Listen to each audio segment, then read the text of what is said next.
प्रहमद ने गर्भ में क्या सीखा? इस अध्याय में प्रहलाद महाराज अपने असुर सहपाठियों के संशयों को दूर करने के लिए ही बताते हैं कि किस प्रकार उन्होंने अपनी माता के गर्भ में रहते हुए नारद मुनि के मुख से उपदेश किए गए भागवत धर्म को सुना। जब हिरण्यकशिपु अपना राज्य छोड़कर कठिन तपस्या करने के लिए मंदराचल पर्वत चला गया तो सारे असुर डांटे तितर बितर हो गए। उस समय हिरण्यकशिपु की पत्नी कयाधु गर्भवती थी और देवताओं ने इस धोखे से कि उसके गर्भ में एक दूसरा असुर है उसे बंदी बना लिया। उनकी योजना थी कि जैसे ही बालक उत्पन्न होगा वे उसे मार डालेंगे। जब वे कयाधु को स्वर्गलोक ले जा रहे थे तो रास्ते में नारद मुनि से भेंट हुई जिन्होंने उसे स्वर्गलोक ले जाने से रोक दिया और उसे हिरण्यकशिपु के वापस आने तक अपने आश्रम में ले जाकर रखा। नारद मुनि के आश्रम में कयाधु ने अपने गर्भस्थ बालक की रक्षा के लिए प्रार्थना की। नारद मुनि ने उसे आश्वस्त किया और आध्यात्मिक ज्ञान संबंधी उपदेश दिए। यद्यपि प्रहमद महाराज अभी छोटे बच्चे के रूप में गर्भ में ही थे, किंतु उन्होंने इन उपदेशों को ध्यानपूर्वक सुना। आत्मा सदैव शरीर से पृथक रहता है। जीव के आध्यात्मिक स्वरूप में कोई परिवर्तन नहीं होता। कोई भी व्यक्ति जो देहात्म बुद्धि से परे होता है वह शुद्ध है और दिव्य ज्ञान प्राप्त कर सकता है। यह दिव्य ज्ञान भक्ति है और प्रहलाद महाराज ने अपनी माता के गर्भ में रहते हुए नारद मुनि से भक्ति संबंधी उपदेश प्राप्त किए। जो व्यक्ति प्रामाणिक गुरुवार के उपदेशों के माध्यम से भगवान की सेवा में लगा रहता है वे तुरंत मुक्त हो जाता है और माया के पाश से छूटकर सारे अज्ञान से तथा भौतिक इच्छाओं से छुट्टी पा लेता है। प्रत्येक व्यक्ति का कर्तव्य है कि वह परमेश्वर की शरण ग्रहण करे और इस प्रकार समस्त भौतिक इच्छाओं से मुक्त हो ले। कोई भी व्यक्ति चाहे वह किसी पद पर क्यों ना हो इस सिद्धि को प्राप्त कर सकता है। भक्ति तपस्या योग या पवित्रता के भौतिक कार्यकलापों पर आश्रित नहीं होती। इनके न होने पर भी शुद्ध भक्त की कृपा से मनुष्य को भक्ति प्राप्त हो सकती है। श्री नारद उवाच एवं दैत्यासुते पूष्ठो महाभागवतो 5 सुर उवाचतान् स्मर्मान स्मरन् मद्भाषितम्। नौ शब्दार्थ नारद मुनि ने कहा, यद्यपि प्रहलाद महाराज असुरों के परिवार में जन्मे थे किंतु वे समस्त भक्तों में सबसे महान थे। इस प्रकार अपने असुर सहपाठियों द्वारा पूछे जाने पर उन्होंने मेरे द्वारा कहे गए शब्दों का स्मरण किया और अपने मित्रों से इस प्रकार कहा। तात्पर्य, जब प्रहलाद महाराज अपनी माता के गर्भ में थे तो उन्होंने नारद मुनि के शब्द सुने थे। कोई इसकी कल्पना भी नहीं कर सकता कि गर्भस्थ बालक ने किस तरह नारद के शब्द सुने होंगे, किंतु यह आध्यात्मिक जीवन है। आध्यात्मिक जीवन की प्रगति को कोई भी भौतिक दशा रोक नहीं सकती। यह अलौकिक प्रतिहता कहलाती है। आध्यात्मिक ज्ञान के अर्जज को कोई भी भौतिक दशा रोक नहीं पाती।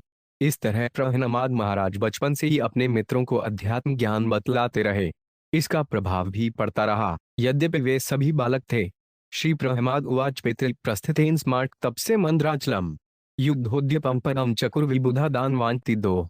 शब्दार्थ, प्रहलाद महाराज ने कहा, जब हमारे पिता हिरण्यकशिपु कठिन तपस्या करने के लिए मंदराचल पर्वत चले गए तो उनकी अनुपस्थिति में इंद्र इत्यादि देवताओं ने युद्ध में सारे असुरों का दमन करने का घोर प्रयास किया। लोकोपतापन पापेन पापो 5 भक्षीति वदंतो वास्वादय।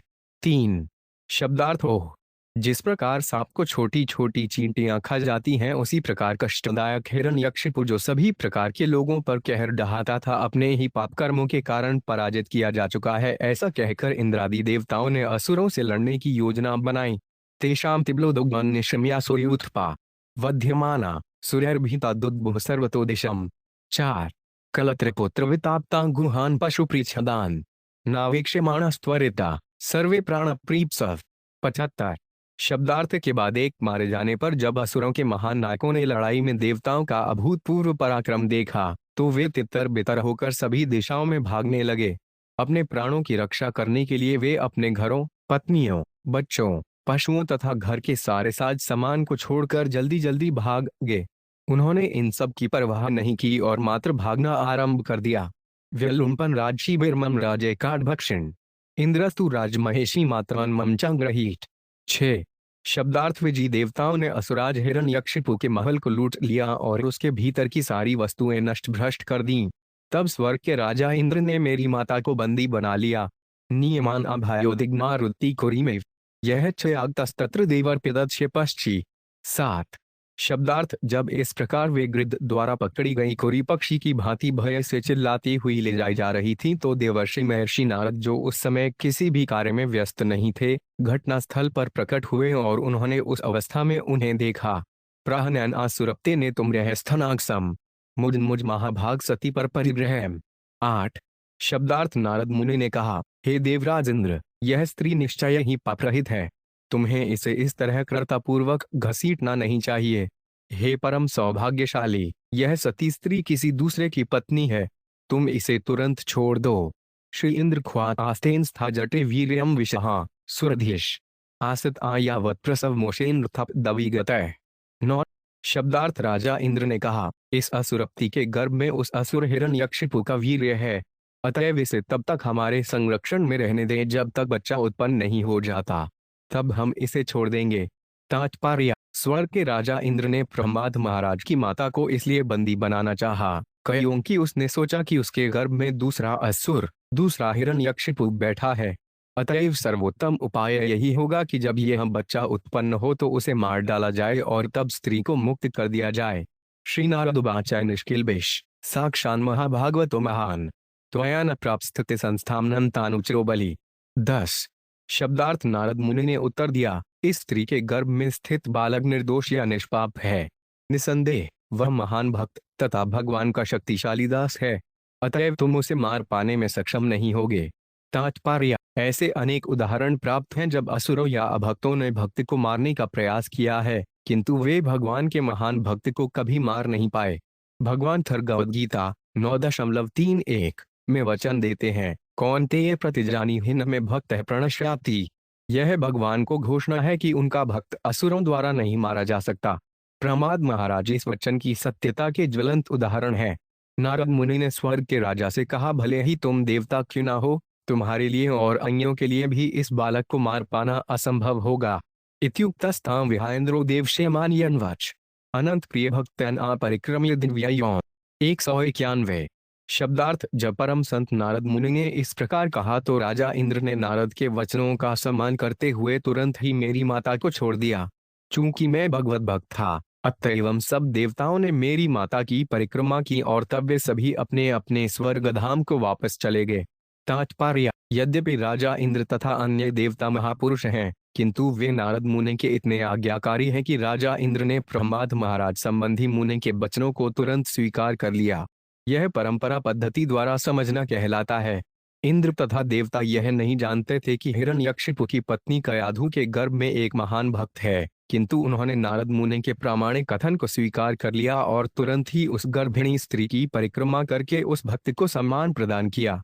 परंपरा पद्धति द्वारा भगवान तथा भक्त को समझना ज्ञान की विधि है। ईश्वर तथा उनके भक्त के विषय में सहज विचार करने की आवश्यकता नहीं होती। मनुष्य को चाहिए कि प्रामाणिक भक्त के कथनों को स्वीकार करे और समझने का प्रयत्न करे। ततो में मात्रम रिद्धि समानीय निजाश्रम में आश्रा से होशित आवत से यावते भर्तुरागम। 52 शब्दार्थ, प्रह्लाद महाराज ने आगे बताया, परम संत नारद मुनि मेरी माता को अपने आश्रम ले गए और यह कहकर सभी प्रकार से सुरक्षा का आश्वासन दिया, मेरी बेटी, तुम मेरे आश्रम में अपने पति के वापस आने तक रहो तथे तेवात्सी देव शेरंत के साकुतोब्या यावदर्त्यप्तिर्घोरा तपसो न नयोवर्तत।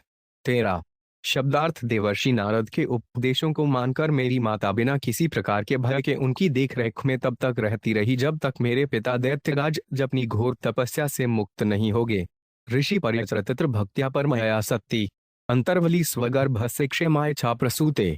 14 शब्दार्थ, मेरी माता गर्भवती होने के कारण अपने गर्भ की सुरक्षा चाहती थी और चाहती थी कि पति के आगमन के बाद संतान उत्पन्न हो। इस तरह वे नारद मुनि के आश्रम पर रहती रहीं, जहां वे अत्यंत भक्ति पूर्वक नारद मुनि की सेवा करती रहीं।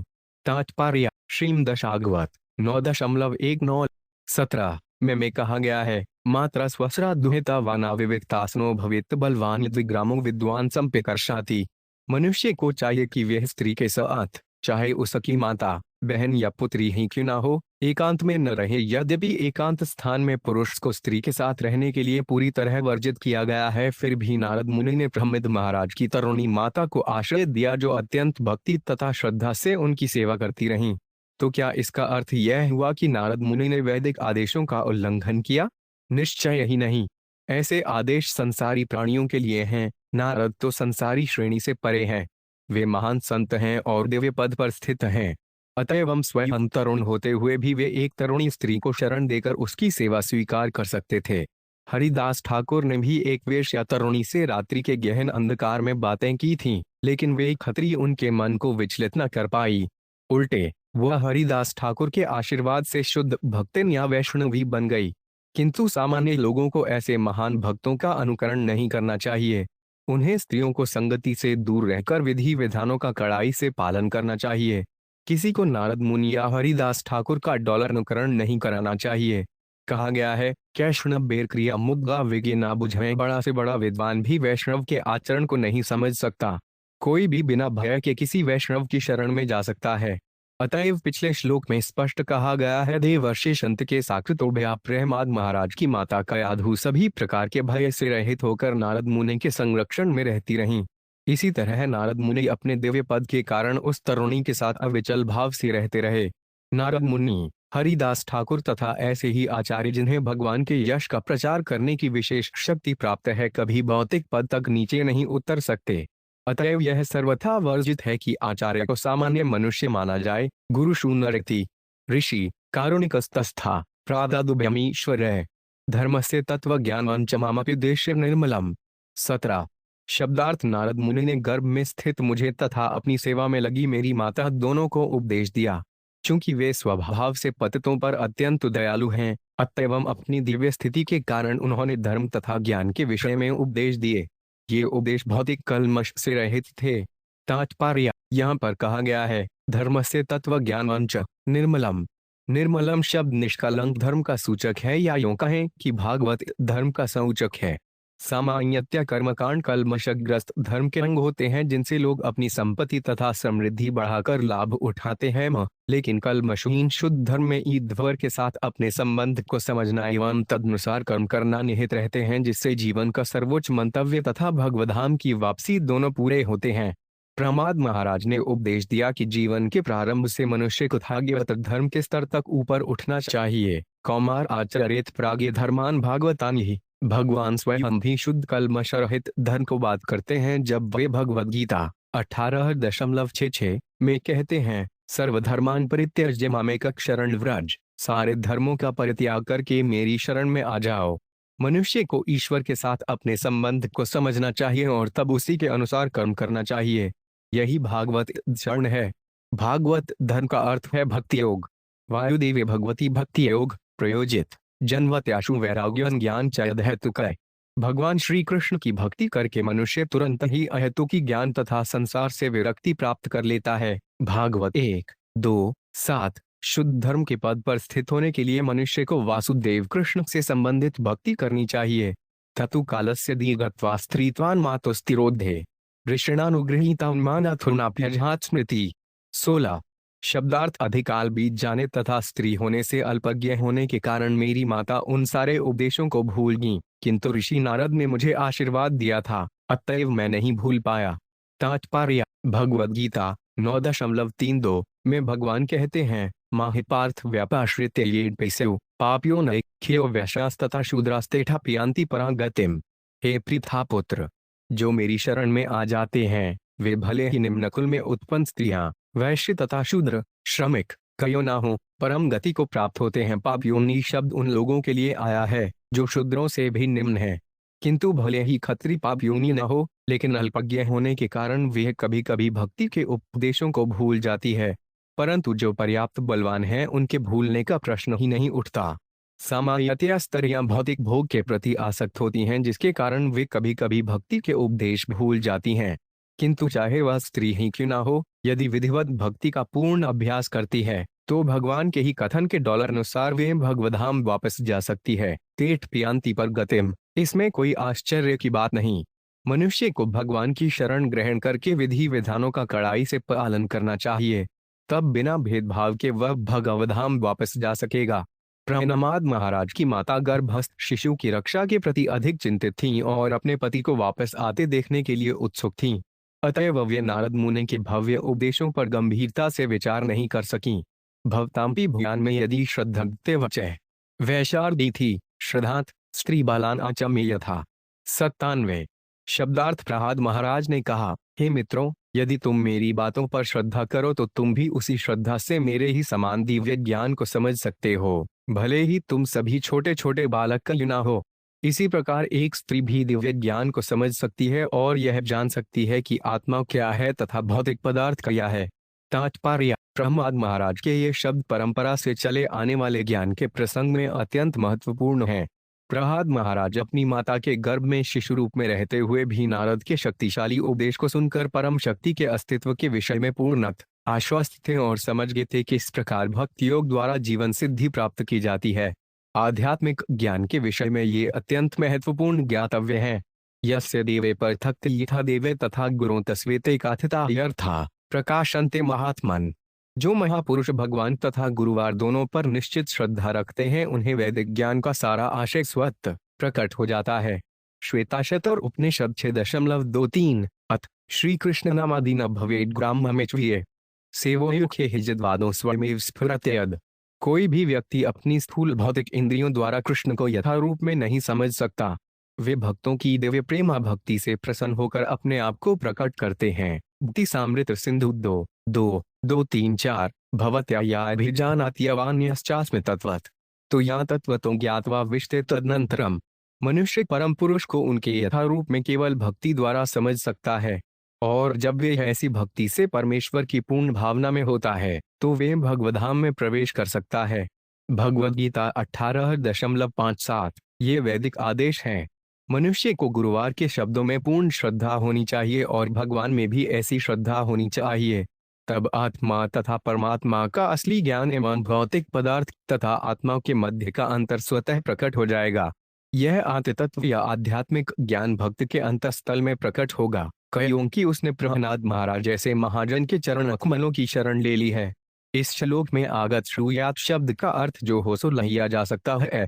प्रहलाद महाराज अपने सहपाठियों को यह कहकर आशीर्वाद देते हैं, तुम भी मेरे समान श्रद्धावान बनो, प्रामाणिक वैष्णव बनो। प्रत्येक भगवत भक्त चाहता है कि प्रत्येक व्यक्ति कृष्ण भावनामृत ग्रहण करे, किंतु दुर्भाग्यवश कभी कभी लोगों को परंपरा से चले आ रहे गुरुवार के शब्दों में प्रगाढ़ श्रद्धा नहीं होती, अतः वे दिव्य ज्ञान को समझ पाने में अक्षम रह जाते हैं।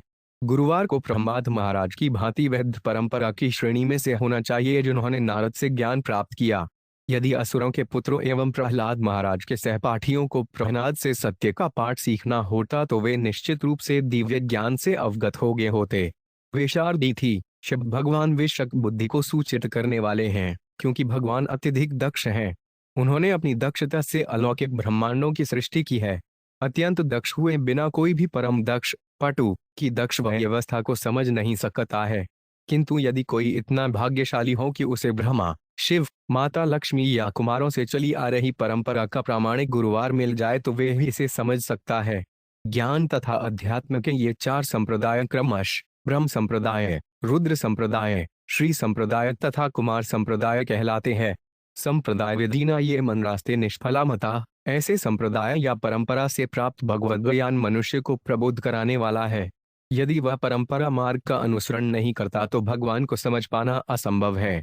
यदि कोई परंपरा में श्रद्धा के साथ भक्ति द्वारा परमेश्वर को समझता है और फिर आगे बढ़ता है तो वे ईश्वर के प्रति अपने प्राकृतिक प्रेम को जागृत करता है, तब जीवन में उसकी सफलता निश्चित है। जन्माद्या षडिमे भावाहृष्टा देह सनात्मने फलाना में वृक्ष से कालीनेश्वर मूर्तिना। 18 शब्दार्थ जिस प्रकार वृक्ष के फलों तथा फूलों में कालक्रम से प्रकार के परिवर्तन, जन्म, अस्तित्व, वृद्धि, रूपांतर, क्षय तथा अंत में मृत्यु होते हैं, उसी प्रकार विभिन्न परिस्थितियों में आत्मा को जो भौतिक शरीर प्राप्त होता है उसमें भी ऐसे ही परिवर्तन होते हैं, किंतु आत्मा में ऐसे परिवर्तन नहीं होते। तात्पर्य: आत्मा तथा भौतिक शरीर का अंतर समझने के लिए यह श्लोक अत्यंत महत्वपूर्ण है।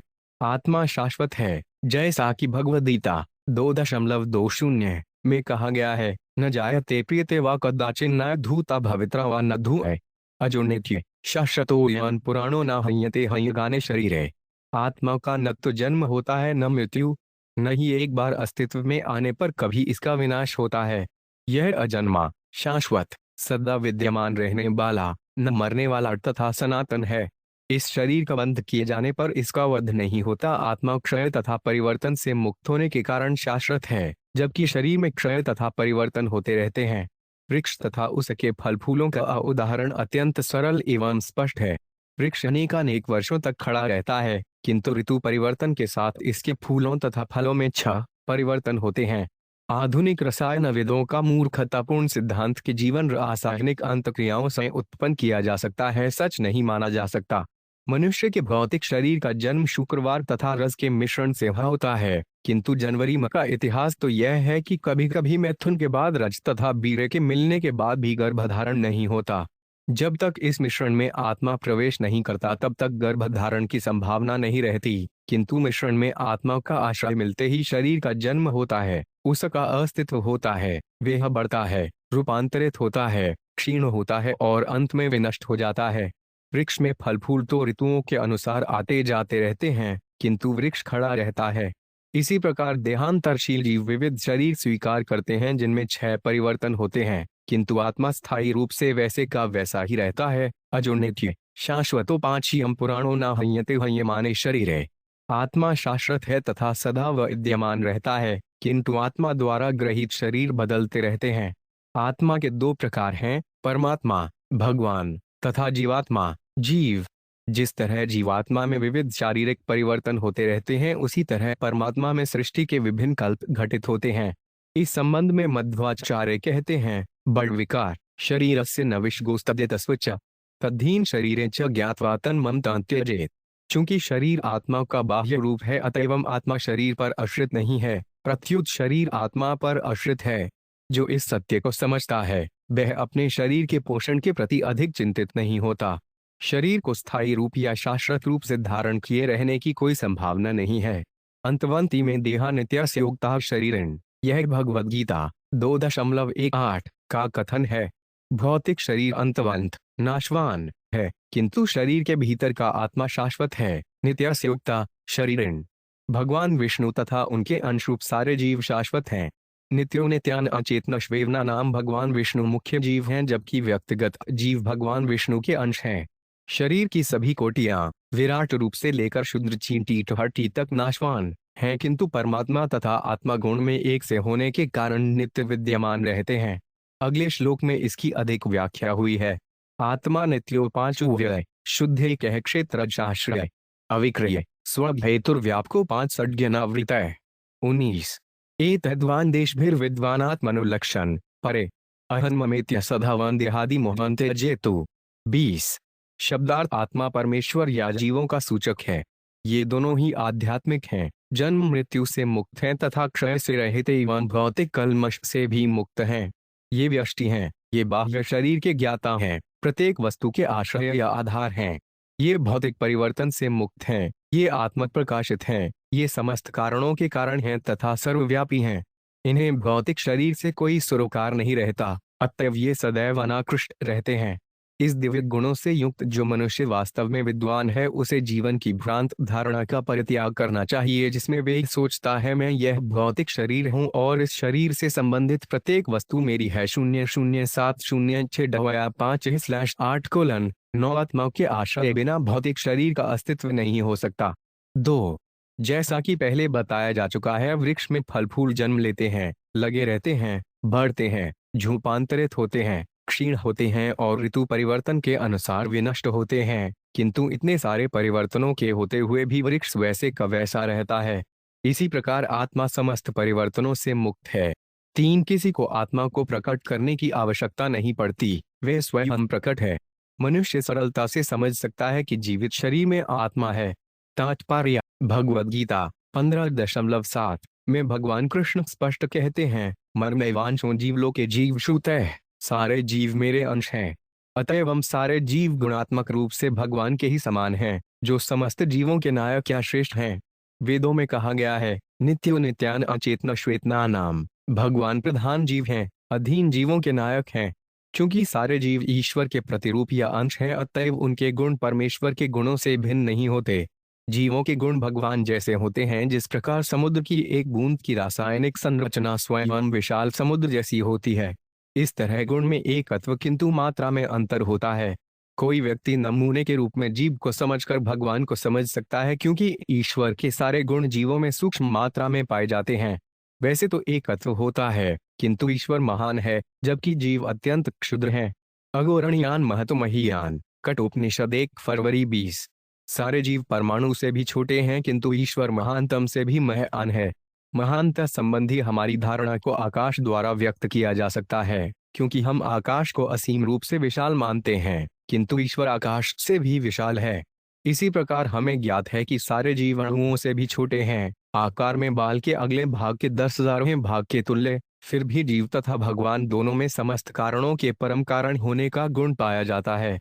निसंदेह जीव की उपस्थिति के कारण ही शरीर का अस्तित्व है और उसमें परिवर्तन होते रहते हैं। इसी प्रकार इस ब्रह्मांड के भीतर परमेश्वर के होने से ही भौतिक नियमों द्वारा नियंत्रित परिवर्तन घटित होते हैं। एक शब्द महत्वपूर्ण है। जैसा कि भगवद गीता 9.4 में बताया गया है, मत्स्थानि सर्वभूतानि न चाहतेष्वस्थित। प्रत्येक वस्तु, चाहे भौतिक हो अथवा आध्यात्मिक, जिसमें पृथ्वी, जल, वायु, अग्नि, आकाश तथा जीव सम्मिलित हैं, आत्मा के पद पर स्थित है। यद्यपि प्रत्येक वस्तु भगवान से उद्भूत है, किंतु कोई यह न सोचे कि भगवान किसी अन्य वस्तु पर निर्भर हैं। ईश्वर तथा जीव दोनों ही पूर्णतया सचेत हैं। जीवों के रूप में हम अपने शारीरिक अस्तित्व के प्रति सचेत हैं। इसी प्रकार भगवान विराट दृश्य जगत के प्रति सचेत हैं। इसकी पुष्टि वेदों से होती है। यस्मिंगो पृथ्वी चांतरिक्षम व इगतारम अधिके न विजानीयातो एकमेवाद्वितीयम् आत्मज्योति सम्राडी होवाच स इमानुलोकान युजत सत्यं ज्ञानगणन्तम् असजयवर्य पुरुष पूर्णस्य पूर्णदादाय पूर्णफेवावशिष्यते। ये सारे जैदिक आदेश सिद्ध करते हैं कि भगवान तथा लघु आत्मा दोनों व्यष्टि हैं। एक महान है और दूसरा क्षुद्र, किंतु दोनों ही समस्त कारणों के कारण हैं। शरीर से सीमित किंतु विश्व की दृष्टि से असीम। हमें यह सदैव स्मरण रखना चाहिए कि यद्यपि हम गुण में भगवान के समान हैं, किंतु मात्रा में कभी भी उनके तुल्य नहीं हैं। अल्पज्ञ व्यक्ति अपने आप को गुण में ईश्वर के समान पाकर मूर्खतावश यह सोचने लगते हैं कि मात्रा में भी वे उन्हीं के तुल्य हैं। उनकी बुद्धि अविशुद्ध बुद्धि अर्थात असंस्कृत या कल्मशग्रस्त बुद्धि कहलाती है। जब ऐसे लोग अनेक जन्मों तक परम कारण को समझने का प्रयास करने के बाद वासुदेव कृष्ण का वास्तविक ज्ञान प्राप्त कर पाते हैं, तो वे उनकी शरण में जाते हैं। वासुदेव सर्वमिति स महात्मा सुदुर्लभ है। इस प्रकार वे महात्मा बन जाते हैं। यदि कोई इतना भाग्यशाली होता है कि वह ईश्वर के साथ अपने संबंध को समझ लेता है, यह जान लेता है कि ईश्वर महान है, विभु और आत्मा लघु अणु है, तो वे पूर्ण ज्ञान को प्राप्त माना जाता है।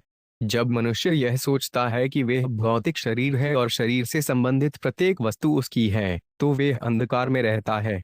यह मम जनस्य मोहमेति है। यह मोह है।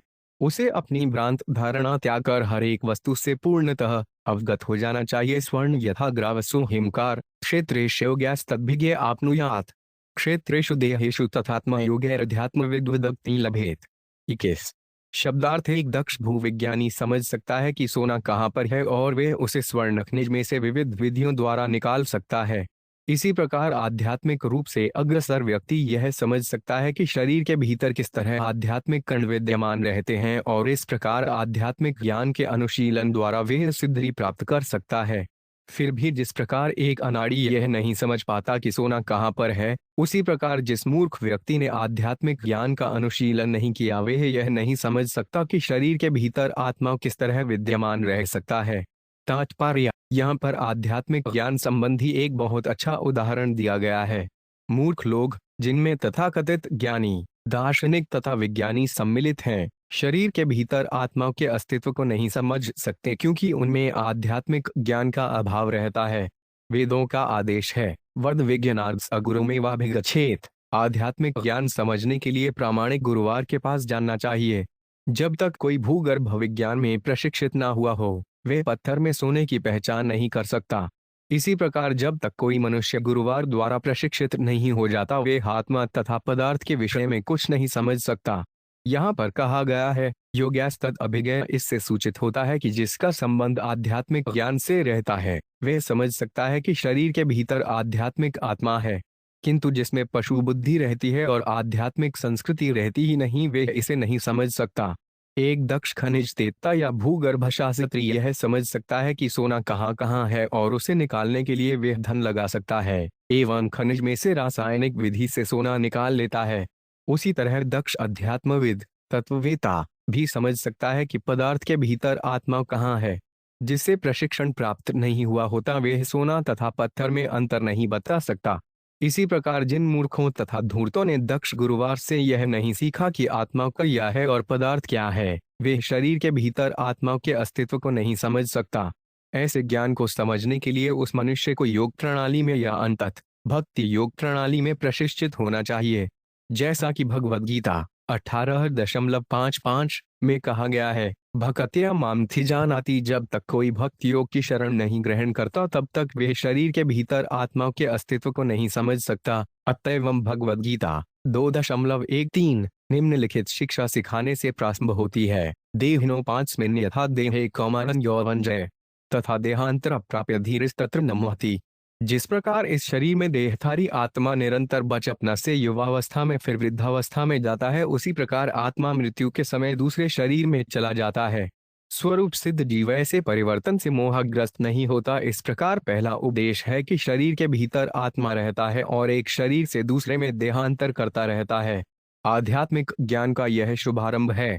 जो व्यक्ति इस ज्ञान को समझने में दक्ष नहीं होता अथवा इसे समझने की परवाह नहीं करता, वह देहात्म बुद्धि में पाश्विक जीवन को विचारधारा में पड़ा रहता है, जिसकी पुष्टि श्रीमद् भागवत में की गई है। यस्यात्म बुद्धि कृण्पेत्र धातु के एवं गोखर। मानव समाज के प्रत्येक व्यक्ति को भगवद गीता के उपदेशों को समझना चाहिए, क्योंकि यही एक साधन है जिससे कोई आध्यात्मिक उन्नति कर सकता है और स्वतः इस मिथ्या ब्रह्म ज्ञान को त्याग सकता है, जिसके कारण वह सोचता है मैं यह शरीर हूँ और इस शरीर से संबंधित सारी वस्तुएं मेरी हैं। अहन्यमेति कुकरों को सी इस धारणा को अविलंब त्यागना होगा। मनुष्य को आत्मा तथा परमात्मा या ईश्वर को समझने के लिए तैयार रहना चाहिए, क्योंकि ये परंपरा संबंधित हैं। इस प्रकार जीवन की समस्याएं हल करके मनुष्य भगवधाम वापस जा सकता है। अष्टठो प्रकृतः प्रोक्तास्त्रय तद्गुणा विकारा षोडशाचार्य पुमाने कह समन्वयात्। 22 शब्दार्थ भगवान की 8 भिन्न भौतिक शक्तियों, प्रकृति के 3 गुणों तथा 16 विकारों, 11 इंद्रियों तथा 5 स्थूल तत्व यथा पृथ्वी तथा जल के अंतर्गत एक ही आत्मा साक्षी के रूप में विद्यमान रहता है। अतएव सारे महान आचार्यों ने यह निष्कर्ष निकाला है कि आत्मा इन्हीं भौतिक तत्वों द्वारा बद्ध है। तात्पर्य जैसा कि पिछले श्लोक में बताया जा चुका है, क्षेत्रेश देहेषु कथात्मयोग्यैरध्यात्मविद् ब्रह्मति लथेत। आध्यात्मिक रूप से अग्रसर व्यक्ति यह समझ सकता है कि शरीर के भीतर किस तरह आध्यात्मिक कण विद्यमान रहते हैं और इस प्रकार आध्यात्मिक ज्ञान के अनुशीलन द्वारा वह सिद्धि प्राप्त कर सकता है। जो बुद्धिमान पुरुष शरीर के भीतर आत्मा का अनुसंधान करने में पटु है, उसे उन 8 बहिरंगा शक्तियों को समझना चाहिए जो भगवद गीता 7.4 में सूचीबद्ध है। भूमि रापो उनलो वायु खे मनोबुद्धिरेव च अहड्गगर इति मिथिन प्रकृतिर्थे आ। भूमि, जल, अग्नि, वायु, आकाश, मन, बुद्धि तथा मिथ्या अहंकार ये 8 मेरी भिन्न भौतिक शक्तियां हैं। भूमि में सारे इंद्रियों के विषय सम्मिलित हैं, रूप, रूपे, गंध, शब्द तथा स्पर्श, गुलाब की सुगंध, मीठे फल का स्वाद तथा अन्य जो कुछ हम चाहते हैं वे सब भूमि के ही अंतर्गत आता है। जैसा कि श्रीमद् भागवत 1.104 में कहा गया है, सर्व काम दुघमहि पृथ्वी मही में हमारी सारी आवश्यक वस्तुएं हैं। इस प्रकार भूमि या पृथ्वी में सारे इंद्रियों के विषय हैं। स्थूल भौतिक तत्व तथा सूक्ष्म तत्व मन, बुद्धि तथा अहंकार मिलकर संपूर्ण भौतिक शक्ति बनाते हैं। इसी संपूर्ण भौतिक शक्ति में 3 गुण हैं। ये हैं सत्व गुण, रजोगुण तथा तमोगुण। ये आत्मा से नहीं अपितु भौतिक शक्ति से संबंध हैं। इन्हीं 3 तत्वों की डोलनीय क्रिया से 5 ज्ञानेंद्रियां, 5 कर्मेंद्रियां तथा उनका नियंत्रक मन प्रकट होते हैं। तब इन गुणों के अनुसार जीवात्मा विभिन्न प्रकार के कर्मों को विभिन्न प्रकार के ज्ञान, विचार, अनुभूति तथा इच्छा से संपन्न करने का अवसर प्राप्त करता है। इस प्रकार शारीरिक यंत्र कार्य करना प्रारंभ करता है। इसका समुचित विश्लेषण बड़े बड़े आचार्यों द्वारा, विशेष रूप से देवहूति पुत्र भगवान कृष्ण के अवतार कपिल द्वारा सांख्य योग में हुआ है। यहाँ पर इसका संकेत आचार्य शब्द से हुआ है। हमें चाहिए कि जो वेदाचार्य न हो उसका अनुगमन न करें। आचार्यवान पुरुषों वेद दक्ष आचार्य की शरण ग्रहण करने पर ही सत्य को पूरी तरह समझा जा सकता है। जीव अकेला है लेकिन शरीर कई भौतिक तत्वों का संगठन है। इसकी पुष्टि इस तथ्य से होती है कि ज्यों ही जीव भौतिक तत्वों के इस संगठन को छोड़ देता है त्यों ही वह पदार्थ का निरासंगठ बन जाता है। गुणात्मक रूप से पदार्थिक है और आत्मा भी परमात्मा के साथिक है। परमात्मा एक है तथा आत्मा, जीव, भी एक है, किंतु आत्मा को व्यष्टि भौतिक शक्ति के संयोग का नियंता माना जाता है, जबकि परमेश्वर समग्र भौतिक शक्ति का नियंत्रक है। जीव अपने शरीर विशेष का स्वामी है और अपने कर्मों के अनुसार विविध सुख दुख भोगता है, किंतु परम पुरुष परमात्मा यद्यपि एक है, किंतु वह विभिन्न शरीरों में व्यष्टि के रूप में उपस्थित है। भौतिक शक्ति वस्तुतः 24 तत्वों में विभाजित है। आत्मा अथवा शरीर का स्वामी 25वां तत्व है और इन सबों के ऊपर परमात्मा रूप में भगवान विष्णु हैं, जो 26वें तत्व हैं। जब कोई इन 26 तत्वों को जान लेता है तो वे अध्यात्मविद बन जाता है। जैसा कि भगवद गीता 13.3 में कहा गया है, क्षेत्र क्षेत्रज्ञ योग्य ने क्षेत्र, शरीर तथा आत्मा और परमात्मा मिलकर असली ज्ञान को सृष्टि करते हैं। जब तक मनुष्य यह नहीं समझ लेता कि आत्मा से भगवान का नित्य संबंध है, तब तक उसका ज्ञान अधूरा रहता है। इसको पुष्टि भगवद गीता 7.19 में हुई है। बहुना जन्मनामन्ते ज्ञानवान मां प्रपद्यते वासुदेव सर्वाभिति स महात्मा सुदुर्लभ। अनेक जन्मों तथा मृत्युओं के बाद जो वास्तव में ज्ञानी है, वे मुझे समस्त कारणों का कारण जानते हुए मेरी शरण में आता है। ऐसा महात्मा अत्यंत दुर्लभ होता है। प्रत्येक वस्तु, चाहे भौतिक हो या आध्यात्मिक, उन वासुदेव की विभिन्न शक्तियों से युक्त है जिनके अधीन आत्मा है, जो परमेश्वर का ही अंश है। इस पूर्ण ज्ञान को समझ लेने पर मनुष्य भगवान की शरण ग्रहण करता है। वासुदेव सर्वमिति स महात्मा सुदुर्लभ। देहस्तु सर्वसज भातु जगतस्थुरिति द्विधा। अन्रैव मृगः पुरुषो नेति नेति तत्यजन। तेज शब्दार्थ। प्रत्येक जीवात्मा के 2 प्रकार के शरीर होते हैं, 5 स्थूल तत्वों से बना स्थूल शरीर तथा 3 सूक्ष्म तत्वों से बना सूक्ष्म शरीर। किंतु इन्हीं शरीरों में आत्मा है। मनुष्य को चाहिए कि वह यह नहीं है कहकर विश्लेषण द्वारा आत्मा का अनुसंधान करे। इस तरह उसे आत्मा को पदार्थ से पृथक कर लेना चाहिए। तात्पर्य, जैसा कि पहले कहा गया है, स्वर्ण यथा ग्रावसु हिमकार क्षेत्रे श्रेयोग्यास्तद्भिज्ञ आजुयात। जो मिट्टी के अध्ययन में दक्ष है वे ज्ञात कर लेता है कि सोना कहाँ पर है और फिर वहीं खोदता है। तब वह पत्थर का विश्लेषण कर सकता है और सोने की परीक्षा नाइट्रिक अम्ल से कर सकता है। इसी प्रकार शरीर के भीतर आत्मा ढूंढने के लिए मनुष्य को सारे शरीर का विश्लेषण करना चाहिए। अपने शरीर का विश्लेषण करते समय मनुष्य को अपने आप से यह पूछना चाहिए कि क्या उसका सिर आत्मा है, क्या उसको गुल्लियां आत्मा है, क्या हाथ आत्मा है, आदि आदि। इस प्रकार उसे एक एक करके सारे भौतिक तत्वों एवं शरीर में इन तत्वों के मेलों को नकार देना चाहिए। तब यदि कोई पटु है और आचार्य का अनुगमन करता है तो वे समझ सकता है कि वह शरीर के भीतर रहने वाला आत्मा है। भगवद गीता 2.13 में सर्वोच्च आचार्य कृष्ण अपनी शिक्षाएं इस प्रकार प्रारंभ करते हैं। देहिनो 5 में यथा देहे कौमारं यौवनजय तथा देहांतर प्राप्य धीरस्तत्र न मुह्यति। जिस तरह इस शरीर में देहधारी आत्मा निरंतर बचपन से युवावस्था में और फिर वृद्धावस्था में जाता है, उसी प्रकार मृत्यु के समय आत्मा दूसरे शरीर में चला जाता है। स्वरूप सिद्ध व्यक्ति ऐसे परिवर्तन से मोहग्रस्त नहीं होता, आत्मा के शरीर होता है और वह शरीर के भीतर रहता है। यही असली विश्लेषण है। आत्मा कभी शारीरिक तत्वों में मिल नहीं पाता। यद्यपि आत्मा शरीर के भीतर रहता है, किंतु यह पृथक और सदैव शुद्ध रहने वाला है। मनुष्य को चाहिए कि वह अपना विश्लेषण करे और अपने आप को समझे। यही आत्म साक्षात्कार है। नेति नेति पदार्थ को नकारने की विश्लेषण विधि है। मनुष्य को चाहिए कि दक्षता पूर्वक ऐसा विश्लेषण करके यह समझे कि आत्मा कहाँ है। किंतु जो दक्ष नहीं है वह न तो सोना तथा मिट्टी में अंतर कर सकता है, न ही शरीर तथा आत्मा में। अन्वय व्यतिरेकेन विवेकेनोष्टात्मना स्वर्गस्थान समाम्ना विमृशधीर सत्वर। 24 शब्दार्थ। थीर तथा दक्ष पुरुषों को चाहिए कि आत्मा का अनुसंधान वैशेषिक अध्ययन के द्वारा शुद्ध हुए मनों से करें, जो सृष्टि पालन तथा संहार होने वाली सारी वस्तुओं से आत्मा के संबंध तथा अंतर के रूप में किया गया हो। तात्पर्य, धीर व्यक्ति वैशेषिक अध्ययन द्वारा स्वयं ही शरीर तथा आत्मा के अंतर को जान सकता है।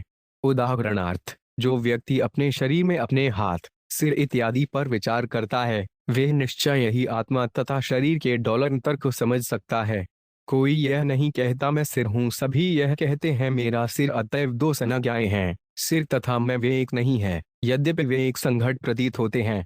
कोई यह तर्क कर सकता है जब हम शरीर का विश्लेषण करते हैं तो उसमें हमें सिर, हाथ, पांव, पेट, रक्त, अस्थियां, मूत्र, मल इत्यादि मिलते हैं, किंतु जब सबों पर विचार हो चुका होता है तो फिर आत्मा कहाँ है दो। किंतु गंभीर मनुष्य इस वैदिक उपदेश का लाभ उठाता है।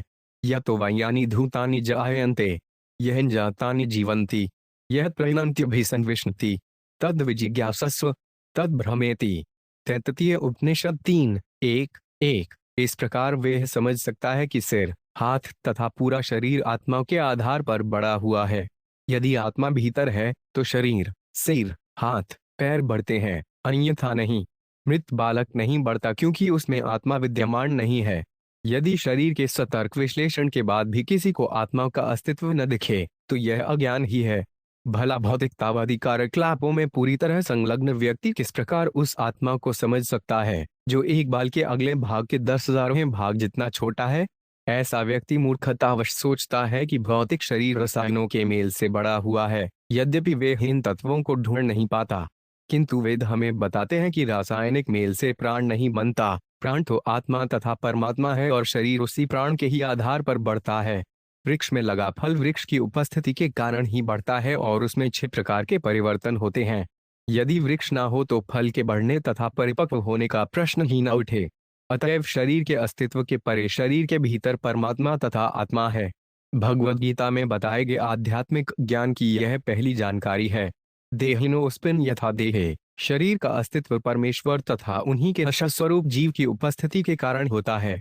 इसकी आगे व्याख्या भगवद गीता 9.4 में स्वयं भगवान ने की है। मया ततमिदं सर्वजयद व्यक्तयुतिना मत्स्थाने सर्वभूतानि न तेष्वस्थित।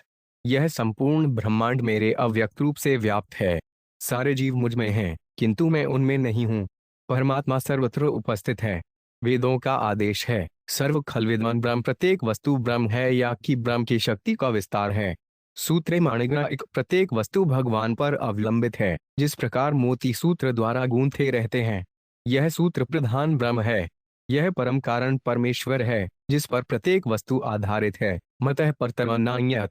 इस प्रकार हमें चाहिए कि आत्मा तथा परमात्मा का अध्ययन करें जिस पर यह सारा भौतिक विराट जगत आश्रित है। इसकी व्याख्या इस वैदिक कथन से हो जाती है। यह तो वायुसानि ध्रुतानि जायन्ते यह जातानि जीवन्ति, बुद्धिर जागरणं स्वप्न सुषुप्त्रिति वृत्तया ताये नैवानुभूयन्ते सोऽध्यक्षः पुरुष। पर 25। शब्दार्थ सक्रियता की 3 अवस्थाओं वृत्तियों में बुद्धि की अनुभूति की जा सकती है। जागृत, स्वप्न तथा सुषुप्ति। जो व्यक्ति इन तीनों का अनुभव करता है उसे ही मूल स्वामी या शासक, पूर्ण पुरुषोत्तम भगवान माना जाना चाहिए।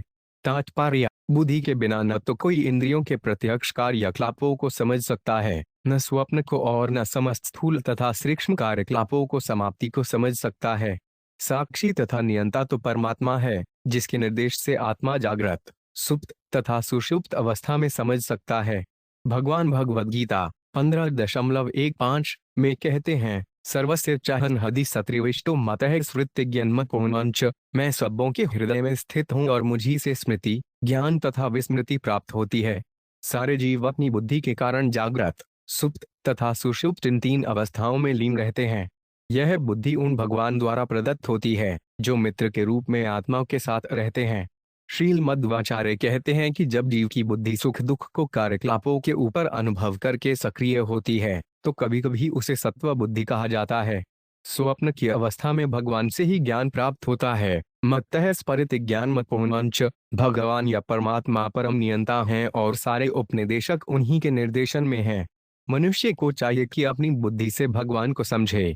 एभिस्त्रिवर्ण्य पर्यस्तैर्बद्धि भेदे प्रियोदव्यः स्वरूप मात मनोबुद्धि ग्रंथैर वायुमेवान बयात। 26। शब्दार्थ, जिस प्रकार वायु की उपस्थिति उसके द्वारा ले जाई जाने वाली सुगंधियों के द्वारा जानी जाती है, उसी तरह भगवान के निर्देशन में मनुष्य बुद्धि के इन 3 विभागों द्वारा जीवात्मा को समझ सकता है। किंतु ये 3 विभाग आत्मा नहीं है, वे 3 गुणों से बने होते हैं और क्रियाओं से उत्पन्न होते हैं। तात्पर्य, जैसा कि पहले बताया जा चुका है, हमारे अस्तित्व की 3 अवस्थाएं हैं, जागृत, स्वप्न तथा सुषुप्ति। इन तीनों अवस्थाओं में हमारे अनुभव भिन्न भिन्न होते हैं। इस तरह आत्मा इन तीनों अवस्थाओं का साक्षी है। वास्तव में शरीर की क्रियाएं आत्मा की क्रियाएं नहीं हैं। आत्मा शरीर से पृथक है। जिस प्रकार सुगंध उस भौतिक माध्यम से भिन्न होती है जिसमें उसे ले जाया जाता है, उसी प्रकार आत्मा भौतिक क्रियाओं से अनासक्त रहता है। ऐसा विश्लेषण वही कर सकता है जो परमेश्वर के चरण कमलों में शरणागत है। इसकी पुष्टि इस वैदिक आदेश द्वारा होती है, यस्मिन् विद्यते सर्वमेवं विद्यतां भवति। यदि कोई भगवान को समझ सकता है तो वे अन्य बातें स्वतः ही समझ सकता है। भगवान के चरण अरविंदों की शरण ग्रहण करने के कारण बड़े बड़े विद्वान, दार्शनिक, वैज्ञानिक तथा धर्मवेत्ता भी सदैव मोहग्रस्त रहते हैं। इसकी पुष्टि श्रीमद्भागवत 10 फरवरी 1932 में हुई है। ये नेन रविंदाक्ष विमुक्तमानिनस्त व व्यस्तभावाद अविशुद्ध बुद्ध है। भले ही कोई अपने को भवकल्मष से मुक्त क्यों न समझे, किंतु यदि उसने भगवान के चरण कमलों की शरण ग्रहण नहीं की है तो उसकी बुद्धि दूषित रहती है। जैसा कि भगवद गीता 3.42 में कहा गया है, इच्रियाणि पराण्याहुरिब्दभये परमन मनसस्तु परा बुद्धियों बुद्धे पर तस्तु से। इंद्रियों से ऊपर मन है, मन से ऊपर बुद्धि है और बुद्धि से ऊपर आत्मा है। अंततः जब मनुष्य की बुद्धि भक्ति द्वारा शुद्ध हो जाती है तो वह बुद्धि योग में स्थित हो जाता है। इसकी भी व्याख्या भगवद गीता में हुई है, ददामि बुद्धियोग वयेन मामुपयानिते। भक्ति के विकसित होने तथा मनुष्य की बुद्धि शुद्ध होने पर वह अपनी बुद्धि का उपयोग भगवद्धाम वापस जाने में कर सकता है। एत दूद्वारो हि संसारो गुण कर्म निबंधन अज्ञान मूलो 5 पार्थो 5 पिपुंस स्वप्न निवारपते। 27 शब्दार्थ दूषित बुद्धि के कारण मनुष्य को प्रकृति के गुणों के अधीन रहना पड़ता है और इस प्रकार वे भव बंधन में पड़ जाता है। इस संसार को जिसका कारण अज्ञान है उसी प्रकार अवंछित तथा नश्वर मानना चाहिए, जिस प्रकार स्वप्नावस्था में मनुष्य को झूठे ही कष्ट भोगना पड़ता है। तात्पर्य, नश्वर जीवन की अवंछित दशा को ही अज्ञान कहते हैं। मनुष्य यह आसानी से समझ सकता है कि भौतिक देह नश्वर है, क्योंकि यह एक निश्चित तिथि पर सृजित होती है और जन्म, मृत्यु, वृद्धि, पालन, रूपांतरण तथा क्षय इन 6 अवस्थाओं को पार करके निश्चित तिथि पर इसका अंत हो जाता है। शाश्वत आत्मा की यह दशा उसके अज्ञान के कारण है और यद्यपि यह नश्वर है तथापि यह अवंछित है। अज्ञान के ही कारण मनुष्य को एक नश्वर शरीर के बाद दूसरे में रखा जाता है, किंतु आत्मा को ऐसे नश्वर शरीर में प्रविष्ट होने की कोई आवश्यकता नहीं है। वह अपने अज्ञान के कारण या कृष्ण को विस्मृत करने के कारण ही ऐसा करता है। अतएव इस मानव जीवन में जिसमें बुद्धि विकसित रहती है, मनुष्य को चाहिए कि वह कृष्ण को समझने का प्रयास करते हुए अपनी भावना को बदले, तभी वह मुक्त हो सकेगा। इसकी पुष्टि भगवद्गीता 4.9 में हुई है, जहां भगवान कहते हैं, जन्म कर्म च में दिव्यमेवान योकेति तत्वत् त्यक्त्वादेक पुनर्जन्य नैति मामेति। सो अर्जुन, हे अर्जुन, जो मेरे आविर्भाव तथा कर्म की दिव्य प्रकृति को जानता है वे इस शरीर को त्यागने के बाद पुनः इस संसार में जन्म नहीं लेता, अपितु मेरे नित्यधाम को प्राप्त करता है। जब तक मनुष्य कृष्ण को समझता नहीं और कृष्ण भावनामृत को प्राप्त नहीं कर लेता तब तक वह भव बंधन में पड़ा रहता है। इस बंध जीवन को समाप्त करने के लिए उसे भगवान की शरण ग्रहण करनी चाहिए। नहीं संदेह भगवान यही चाहते हैं, सर्वधर्मान परित्यज्य मामेक शरणं व्रज। जैसा कि महाराज ऋषभदेव ने उपदेश दिया है, न साधुमन एयत आत्मनो यम संरपि क्लेशद आस्ते। मनुष्य को इतना समझदार तो होना ही चाहिए कि वह यह समझे कि यद्यपि यह शरीर नश्वर है और बहुत काल तक नहीं रहेगा, किंतु जब तक यह शरीर है तब तक कष्ट भोगना होगा।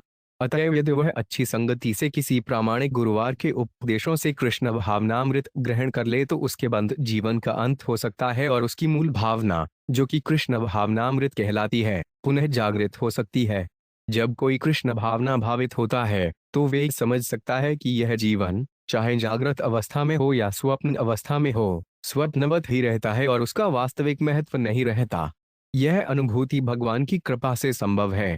यह कृपा भगवद्गीता के उपदेशों के रूप में उपलब्ध है।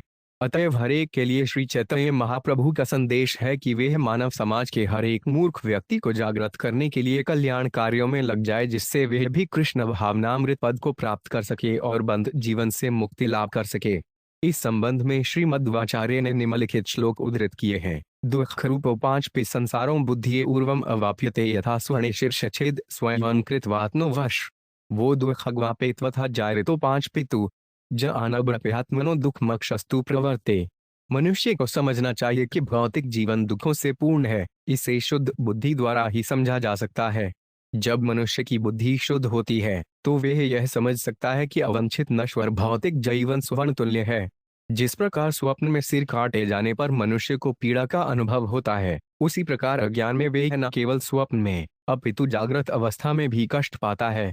भगवान की कृपा बिना वह अज्ञान में पड़ा रहता है और नाना प्रकार के भौतिक कष्टों को भोगता है।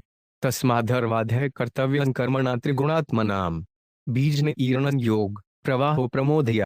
28 शब्दार्थ अतएव हे मित्रों, हे असुर पुत्रों, तुम्हारा कर्तव्य है कि कृष्ण भावनामृत को ग्रहण करो, जो प्रकृति के गुणों द्वारा कृत्रिम रूप से उत्पन्न सकाम कर्मों के बीज को जला सकता है और जागृत, स्वप्न तथा सुषुप्त अवस्था में बुद्धि के प्रवाह को रोक सकता है। दूसरे शब्दों में, कृष्ण भावनामृत ग्रहण करने पर मनुष्य का अज्ञान तुरंत विनष्ट हो जाता है। तात्पर्य: भगवद गीता 14.26 में पुष्टि की गई है, माचयोर्व्यभिचारेण भक्तियोगेन सेवते सगुणान समतीते तान ब्रह्मश्याय कल्पते। जो पूर्ण भक्ति में लगा रहता है, जो किसी भी परिस्थिति में च्युत नहीं होता, वह तुरंत ही प्रकृति के गुणों को पार करके ब्रह्म पद को प्राप्त होता है। भक्ति योग की अभ्यास द्वारा मनुष्य तुरंत ही आध्यात्मिक पद को प्राप्त होता है, जो प्रकृति के 3 गुणों के कार्य कारणों से परे है। अज्ञान की जड़ भौतिक चेतना है, जिसे आध्यात्मिक चेतना या कृष्ण भावनामृत द्वारा काटा जा सकता है। बीज निहरणम शब्द भौतिक जीवन के मूल कारण को भस्मसात करने को बताता है।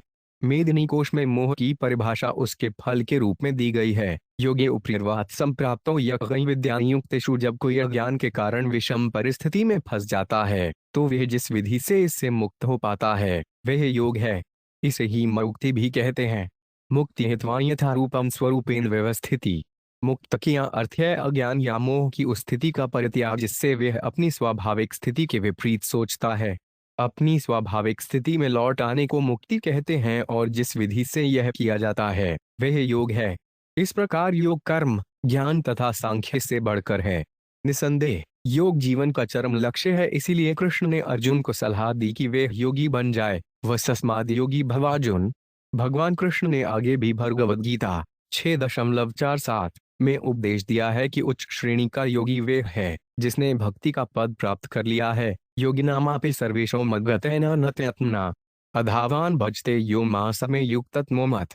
समस्त योगियों में जो योगी अत्यंत श्रद्धा पूर्वक दिव्य प्रेमा भक्ति में मेरी पूजा करते हुए सदैव मुझी में लगा रहता है, वह मुझसे योग द्वारा घनिष्ठता पूर्वक जुड़ा रहता है और सबों में श्रेष्ठ होता है। अतएव जो व्यक्ति अपने हृदय में कृष्ण का सदैव चिंतन करता है, वह सर्वश्रेष्ठ योगी है। इस सर्वश्रेष्ठ योग प्रणाली का अभ्यास करके वह भौतिक दशा से मुक्त हो जाता है। तत्रोपाय सहस्त्राणाम यन भगवतोदित यदीश्वरे भगवती यथा यह रखलसारथी। 29 शब्दार्थ भौतिक जीवन से छूटने के लिए जितनी विधियां संस्तुत हैं, उनमें से उस एक को जिसे स्वयं भगवान ने बताया है और स्वीकार किया है, सभी तरह से पूर्ण समझना चाहिए। वह विधि है कर्तव्य का संपन्न किया जाना, जिससे परमेश्वर के प्रति प्रेम विकसित होता है। तात्पर्य: उन अनेक योग विधियों में से जो मनुष्य को भवकलमश के बंधन से ऊपर उठाती हैं, उस एक विधि को जिसे भगवान ने संस्तुत किया है सर्वश्रेष्ठ समझना चाहिए।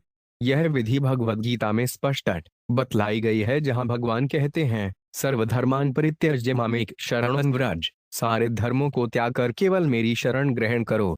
यह विधि सर्वश्रेष्ठ है, क्योंकि भगवान आश्वस्त करते हैं, अहं त्वा सर्वपाशेभ्यो मोक्षयिष्यामि मा शुचय। मैं तुम्हें सारे पापों से मुक्त कर दूंगा, तुम डरो मत। चिंता करने की कोई बात नहीं है, क्योंकि स्वयं भगवान आश्वस्त कर रहे हैं कि वे अपने भक्त की रखवाली करेंगे और उसे पाप कर्मों के फलों से बचा लेंगे। भवबंधन पाप कर्मों का ही फल है। इसलिए चूंकि भगवान आश्वस्त कर रहे हैं कि वे सकाम कर्मों के फलों को दूर कर देंगे, अतएव चिंता करने की कोई बात नहीं है। इसीलिए आत्मा के रूप में अपनी स्थिति को समझने तथा अपने को भक्ति में लगाने की विधि सर्वोत्तम है। संपूर्ण वैदिक कार्यक्रम इसी सिद्धांत पर टिका है और मनुष्य इसे वेदों में संस्तुत की गई विधि से समझ सकता है। यस्य देखे पृथक् यथा देवे तथा गुरु तस्वैते कथिता यर्था प्रकाशन्ते महात्मन। जो महापुरुष भगवान तथा गुरुवार दोनों पर गूढ़ श्रद्धा रखते हैं, उन्हें वैदिक ज्ञान का सारा आशय स्वतः प्रकट हो जाता है। श्वेताश्तर उपनिषद 6.23 मनुष्य को चाहिए कि ईश्वर के प्रतिनिधि स्वरूप शुद्ध भक्त को अपना गुरुवार मान ले और उसे भगवान के ही समान आदर प्रदान करे। यही सफलता का रहस्य है। जो इस विधि को ग्रहण करता है, उसे पूरी विधि ज्ञात हो जाती है। इस श्लोक में यह रघ्ययाराति शब्द यह बताते हैं कि गुरुवार की सेवा करने तथा उसकी शरण ग्रहण करने से मनुष्य को भक्ति प्राप्त होती है और भक्ति करने से वे धीरे धीरे भगवान में आसक्त हो जाता है। भगवान के प्रति इस आसक्ति के कारण वह भगवान को समझ सकता है। दूसरे शब्दों में, वह यह समझ सकता है कि भगवान की स्थिति क्या है, हमारी स्थिति क्या है और हमारा संबंध क्या है। भक्ति योग को सरल विधि द्वारा यह सब सरलता से समझा जा सकता है। जो ही मनुष्य भक्ति योग पद को प्राप्त होता है, त्यों ही उसके कष्ट तथा उसके भव बंधन का मूल कारण नष्ट हो जाता है। इसको स्पष्ट व्याख्या अगले इल्लोक में की गई है, जो सफलता के रहस्य को बताता है। गुरु शुश्रूषा भक्त्या सर्वलब्धार्पणेन च सडेन साधु भक्तानाम ईश्वर आराधनेन्त। 30 श्रद्धया तत्कथाया च कीर्तनिर्गुण कर्मणाम तत्पादाम्बुरुहध्यानातलग्रेक्षायणादिभिः। 31 शब्दार्थ मनुष्य को प्रामाणिक गुरुवार स्वीकार करना चाहिए और अत्यंत भक्ति तथा श्रद्धा से उसकी सेवा करनी चाहिए। उसके पास जो कुछ भी हो उसे गुरुवार को अर्पित करना चाहिए और संत पुरुषों तथा भक्तों की संगति में भगवान की पूजा करनी चाहिए। श्रद्धा पूर्वक भगवान के यश का श्रवण करना चाहिए। भगवान के दिव्य गुणों तथा कार्यकलापों का यशोगान करना चाहिए। सदैव भगवान के चरण कमलों का ध्यान करना चाहिए तथा शास्त्र एवं गुरुवार के आदेशानुसार भगवान के अर्चा विग्रह की पूजा करनी चाहिए। तात्पर्य पिछले श्लोक में बताया गया है कि जिस विधि से भगवान के प्रति प्रेम तथा स्नेह तुरंत बढ़े वे इस भव बंधन से मुक्त होने के हजारों उपायों में सर्वश्रेष्ठ है। कहा गया है धर्म से तत्वे निहित गृहायाम। वास्तव में धर्म के सिद्धांतों का सत्य अत्यंत गुह्य होता है। फिर भी यदि कोई धर्म के नियमों को वास्तव में स्वीकार कर ले तो इसे सरलता से समझा जा सकता है। जैसा कि कहा गया है धर्म तो साक्षात भगवत प्रणीव्य। धर्म की विधि परमेश्वर द्वारा प्रतिपादित है क्योंकि वे परम सत्ता हैं। पिछले श्लोक में भी इसे भगवतोदित शब्द द्वारा सूचित किया गया है। भगवान के आदेश अच्युत हैं और उनके लाभ पूर्णतः निश्चित हैं। उनके आदेश अनुसार धर्म का पूर्ण स्वरूप भक्ति योग है, जैसा कि इस श्लोक में बताया गया है। भक्ति योग का अभ्यास करने के पूर्व प्रामाणिक गुरुवार स्वीकार करना चाहिए। श्री रूप गोस्वामी अपने तिरसायुत सिनंधु 1 फरवरी 1974-75 में उपदेश दिया है। गुरुपादाश्रयस्तस्मात् कृष्ण दीक्षादि शिक्षणम विश्वंधेन गुरो सेवा साधुवक्त मनिवर्तन सधर्म पृच्छा भोगादित्याग कृष्ण से हित्वे। मनुष्य का पहला कर्तव्य है कि प्रामाणिक गुरुवार स्वीकार करें। छात्र या शिष्य को अत्यंत जिज्ञासु होना चाहिए। उसे सनातन धर्म के विषय में पूर्ण सत्य जानने के लिए उत्सुक रहना चाहिए। गुरुवार शुश्रूषा शब्दों का अर्थ है कि वह स्वयं गुरुवार को शारीरिक सुविधाएं प्रदान करके, जैसे स्नान करते, वस्त्र बदलते, सोते, खाते समय सहायता पहुंचाकर उनकी सेवा करे। यह गुरुवार शुश्रूषा कहलाता है। शिष्य दास की भांति गुरुवार की सेवा करे और उसके पास जो कुछ भी हो उसे गुरुवार को समर्पित कर दे। प्राण अधैर्य वाचा। प्रत्येक व्यक्ति के पास जीवन, संपत्ति, बुद्धि तथा वाणी होती है और इन सबों को गुरुवार के माध्यम से भगवान को अर्पित कर देना चाहिए। गुरुवार को सब कुछ कर्तव्य के रूप में अर्पित कर देना चाहिए, किंतु यह भेंट भौतिक प्रतिष्ठा प्राप्त करने के लिए बनावटी ढंग से नहीं अपितु हृदय से की जानी चाहिए। यह भेंट अर्पण कहलाती है। इसके साथ ही शिष्टाचार सीखने तथा भक्ति का समुचित आचरण करने के लिए उसे भक्तों तथा संत पुरुषों के साथ रहना चाहिए।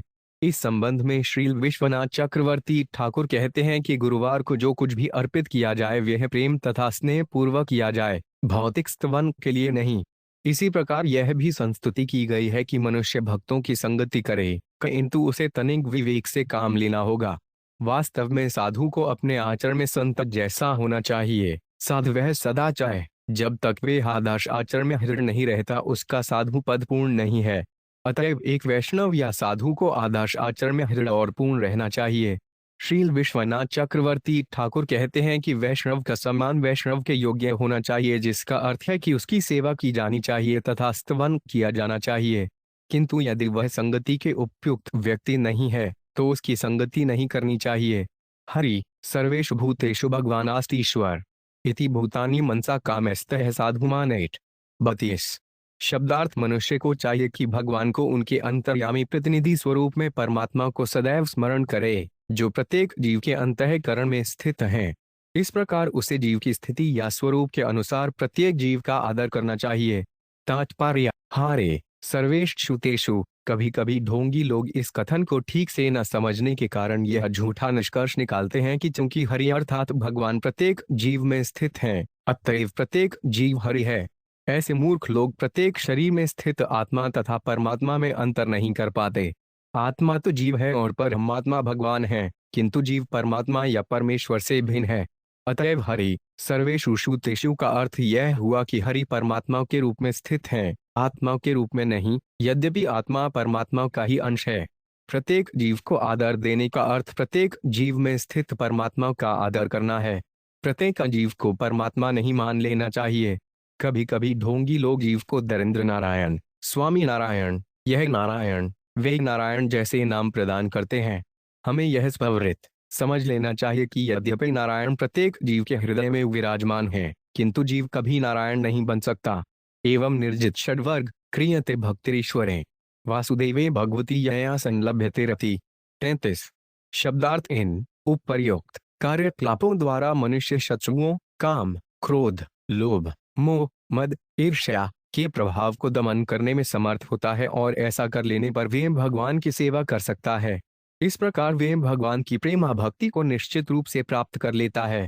तात्पर्य जैसा कि श्लोक 30 से 31 में उल्लेख किया जा चुका है, मनुष्य का पहला काम है कि वे भगवान के प्रतिनिधि गुरुवार की सेवा प्रारंभ करने के लिए उनके के पास पहुंचे।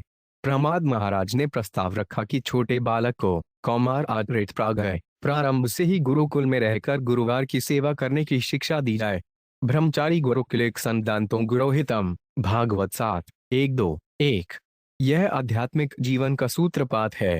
गुरुपादाश्रम, साधु, वर्तमानवर्तत्तम, सदर्भ पृच्छ गुरुवार तथा शास्त्रों के आदेशों का पालन करते हुए शिष्य भक्ति प्राप्त करता है और संपत्ति से अनासक्त हो जाता है। उसके पास जो कुछ होता है उसे वह अपने गुरुवार को अर्पित कर देता है और वे उसे श्रवण कीर्तन विष्णु में प्रवृत्त करता है और शिष्य दृढ़ता पूर्वक आज्ञा पालन करके अपनी इंद्रियों को वश में करना सीखता है। फिर अपनी शुद्ध बुद्धि का प्रयोग करके वे धीरे धीरे भगवान का प्रेमी बन जाता है, जैसा कि श्री रूप गोस्वामी ने पुष्ट किया है। आदो श्रद्धा तथा साधु सड्रय। इस प्रकार मनुष्य जीवन पूर्ण बन जाता है और कृष्ण के प्रति उसकी आसक्ति प्रकट हो जाती है।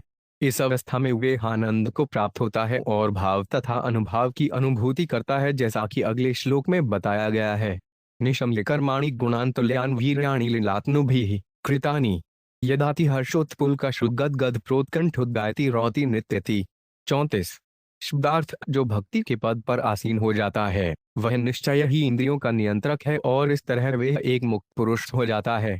जब ऐसा मुक्त पुरुष या शुद्ध भक्त विभिन्न लीलाएं करने के लिए भगवान के अवतारों के दिव्य गुणों तथा कार्यकलापों के विषय में सुनता है तो उसके शरीर में रोमांच हो आता है, उसकी आंखों से आंसू झरने लगते हैं और आध्यात्मिक अनुभूति के कारण उसकी वाणी अवरुद्ध हो जाती है।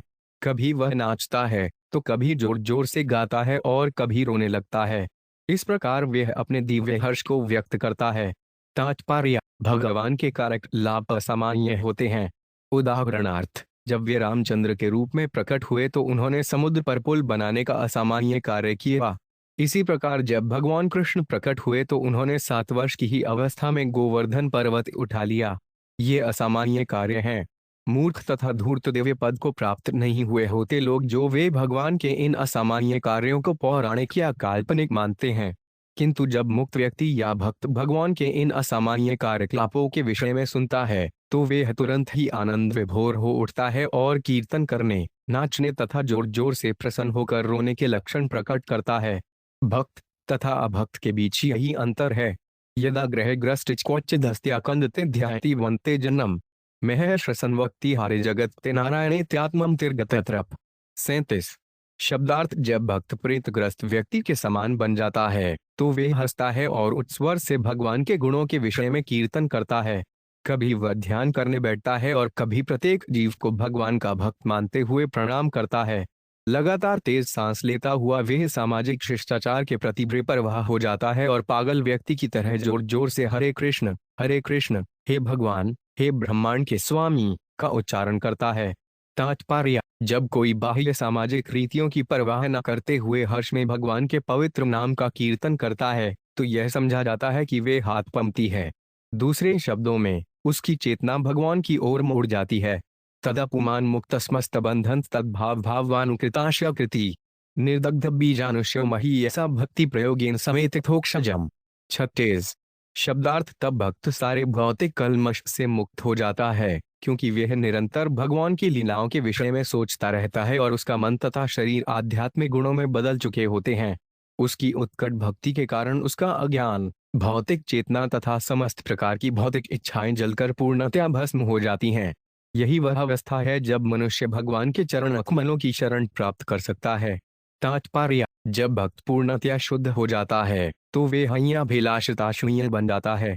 दूसरे शब्दों में, उसकी सारी इच्छाएं जलकर भस्म हो जाती हैं और वे भगवान के दास, मित्र, पिता, माता या प्रेमी के रूप में रहने लगता है। इस प्रकार से निरंतर सोचते रहने के कारण उसके वर्तमान शरीर तथा मन पूर्णतया आध्यात्मिक बन जाते हैं और उसके भौतिक शरीर की आवश्यकता समाप्त हो जाती है। यदि लोहे की शलाका को आग में रख दिया जाए तो वह गर्म होती जाती है और जब वह पूर्णतया लाल हो जाती है तो वह शलाका नहीं रहती, अपितु आग बन जाती है। इसी प्रकार जब कोई भक्त निरंतर भक्ति में लगा रहता है और अपनी मूल कृष्ण चेतना में भगवान का चिंतन करता रहता है तो उसके सारे भौतिक कार्यकलाप समाप्त हो जाते हैं, क्योंकि उसका शरीर आध्यात्मिक हो जाता है। कृष्ण भावनामृत में प्रगति अत्यंत शक्तिशाली होती है, अतएव इसी जीवन में ऐसे भक्त को भगवान के चरण कमलों की शरण प्राप्त हो जाती है।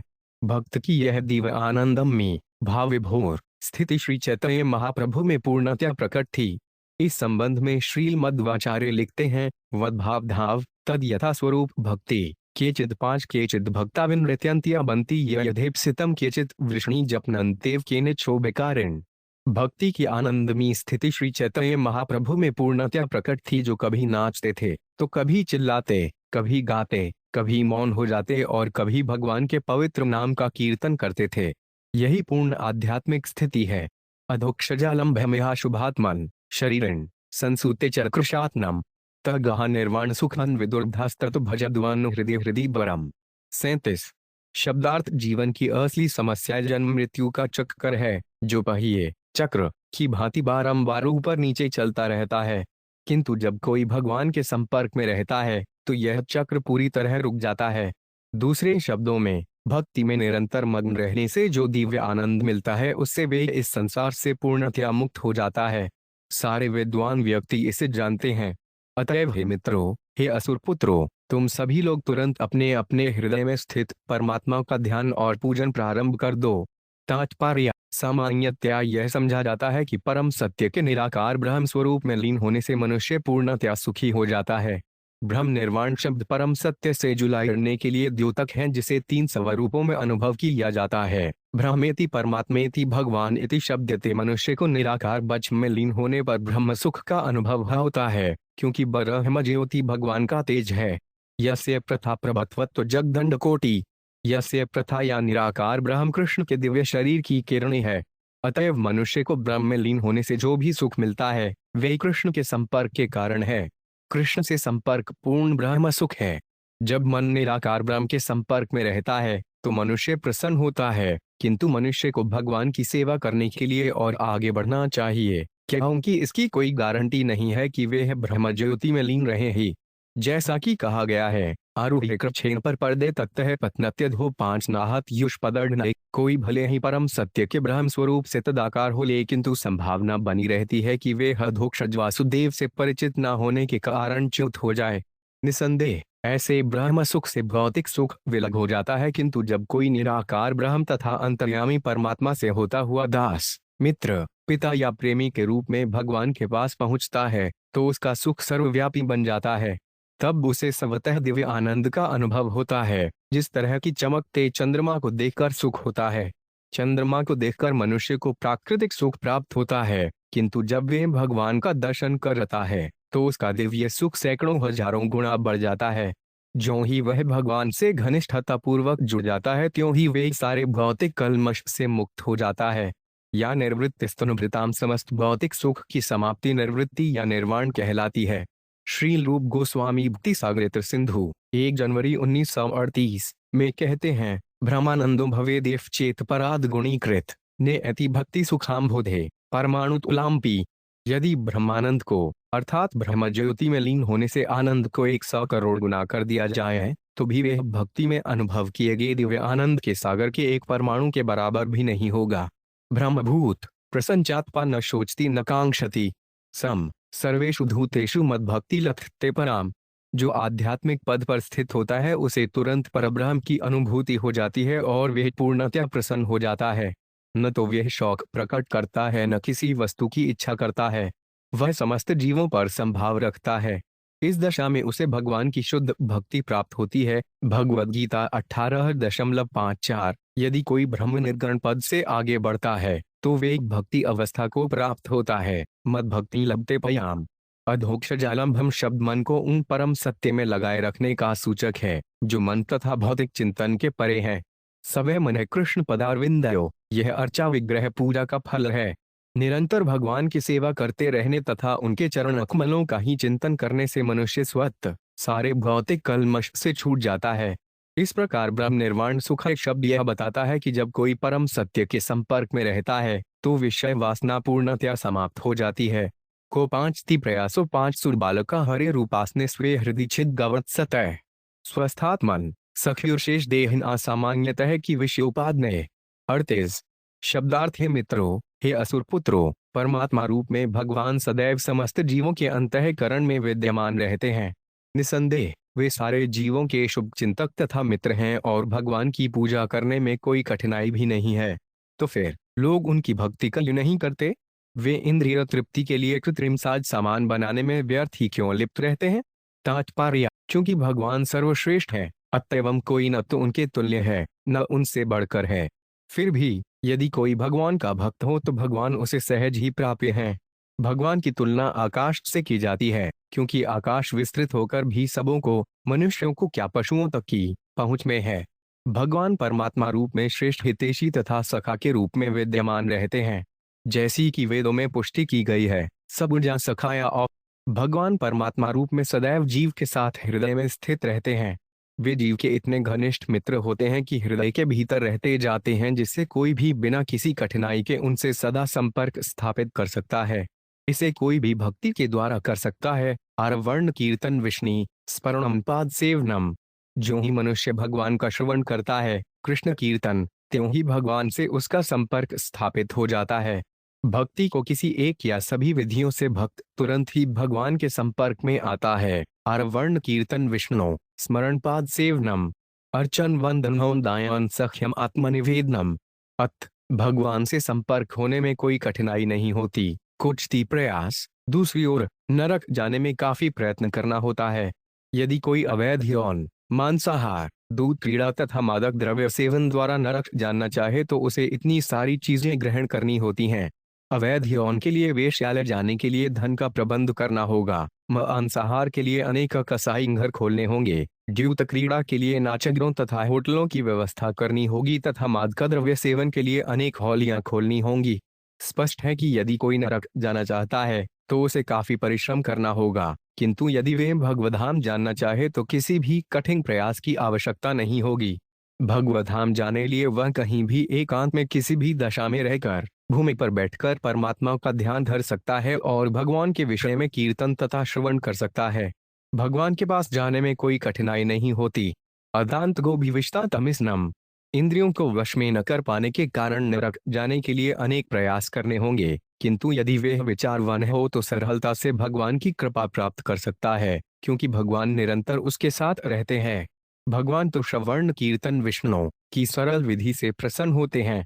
नहीं संदेह, भगवान का कहना है, पत्र पुष्पम फल तोयो में भक्त्या प्रयच्छाति तद्दह भक्त्युपहचतम अश्नामि प्रयतात्मन। यदि कोई मुझे भक्ति पूर्वक एक पत्ता, फूल, फल या जल भी अर्पित करता है तो मैं उसे स्वीकार करता हूँ। भगवद गीता 9.26। भगवान का ध्यान कहीं भी और सर्वत्र किया जा सकता है। इस तरह प्रहनमाद महाराज ने अपने मित्र असुर पुत्रों को उपदेश दिया कि वे बिना कठिनाई के भगवधाम लौट जाने का मार्ग ग्रहण करें। राकलित्रपस्वः सुताद्यो गृहामहि कुजलर कोशभूतय सर्वेदर्थ कामा क्षण भट्टुरायुष कुर्वन्ति मर्त्यस्य क्रियत प्रियम चला। 39। शब्दार्थ मनुष्य का धन, सुंदर स्त्री तथा सरिया, उसके पुत्र तथा पुत्रियां, उसका घर, उसके घरेलू पशु जैसे गायें, हाथी तथा घोड़े, उसका खजाना, आर्थिक विकास तथा इंद्रिय तृप्ति, यहाँ तक कि उसकी आयु जिसमें वे इन भौतिक ऐश्वर्यों का भोग कर सकता है, निश्चित रूप से क्षण भंगुर एवं नश्वर है। क्योंकि मनुष्य जीवन का अवसर अस्थायी है, अतएव ये सारे भौतिक ऐश्वर्य ऐसे समझदार व्यक्ति को कौन सा लाभ पहुंचा सकते हैं जिसने अपने आप को शाश्वत समझ रखा है। तात्पर्य, यह श्लोक बताता है कि आर्थिक विकास का दम भरने वाले किस प्रकार प्रकृति के नियमों द्वारा निराश होते हैं। जैसा कि पिछले श्लोक में पूछा गया है कि विश्वोपाध्याय तथाकथित आर्थिक विकास का वास्तविक लाभ क्या है। विश्व इतिहास ने सिद्ध कर दिया है कि भौतिक सभ्यता के विकास द्वारा शारीरिक सुविधा के लिए आर्थिक विकास करने के प्रयत्नों से जन्म, मृत्यु, जरा तथा रोग की अनिवार्यता का उपचार नहीं हो पाया। हर एक को विश्व इतिहास के बड़े बड़े साम्राज्यों यथा रोम, मुगल या ब्रिटिश साम्राज्यों का ज्ञान है, किंतु ऐसे आर्थिक विकास में लगे रहने वाले ये सारे समाज सर्वेन्द्र थक्का बारंबार होने वाले युद्धों, बीमारियों, दुर्भिक्षों इत्यादि के माध्यम से प्रकृति के नियमों द्वारा ध्वस्त होते रहे हैं। इस तरह उनके सारे प्रयास क्षणभंगुर तथा अस्थायी हैं। अतएव इस श्लोक में कहा गया है, कुर्वन्ति मत्यस्य कियत् प्रिय चला, भले ही कोई अपने विशाल साम्राज्य होने का कितना ही गर्व क्यों न करे, लेकिन ये साम्राज्य अस्थायी होते हैं। 100 या 200 वर्षों के बाद सब कुछ नष्ट हो जाता है। ऐसे सारे आर्थिक विकास यद्यपि अत्यंत कठिनाई तथा प्रयत्न से संपन्न होते हैं, किंतु तुरंत ही समाप्त हो जाते हैं, इसीलिए इन्हें चला कहा गया है। बुद्धिमान व्यक्ति को यह निष्कर्ष निकालना चाहिए कि भौतिक आर्थिक विकास तनिक भी सुकर नहीं होता।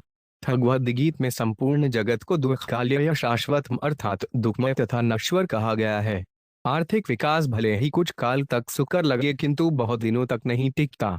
इस प्रकार अनेक बड़े बड़े उद्योगपति अब अत्यंत संतप्त हैं, कईयों की लूटने वाली विभिन्न सरकारें उन्हें तंग करती हैं। निष्कर्ष यह है कि तथाकथित आर्थिक विकास के लिए अपना समय क्यों व्यर्थ किया जाए, जो न तो स्थायी है न आत्मा के लिए सुखकर है। दूसरी ओर भगवान कृष्ण के साथ हमारा संबंध शाश्वत है।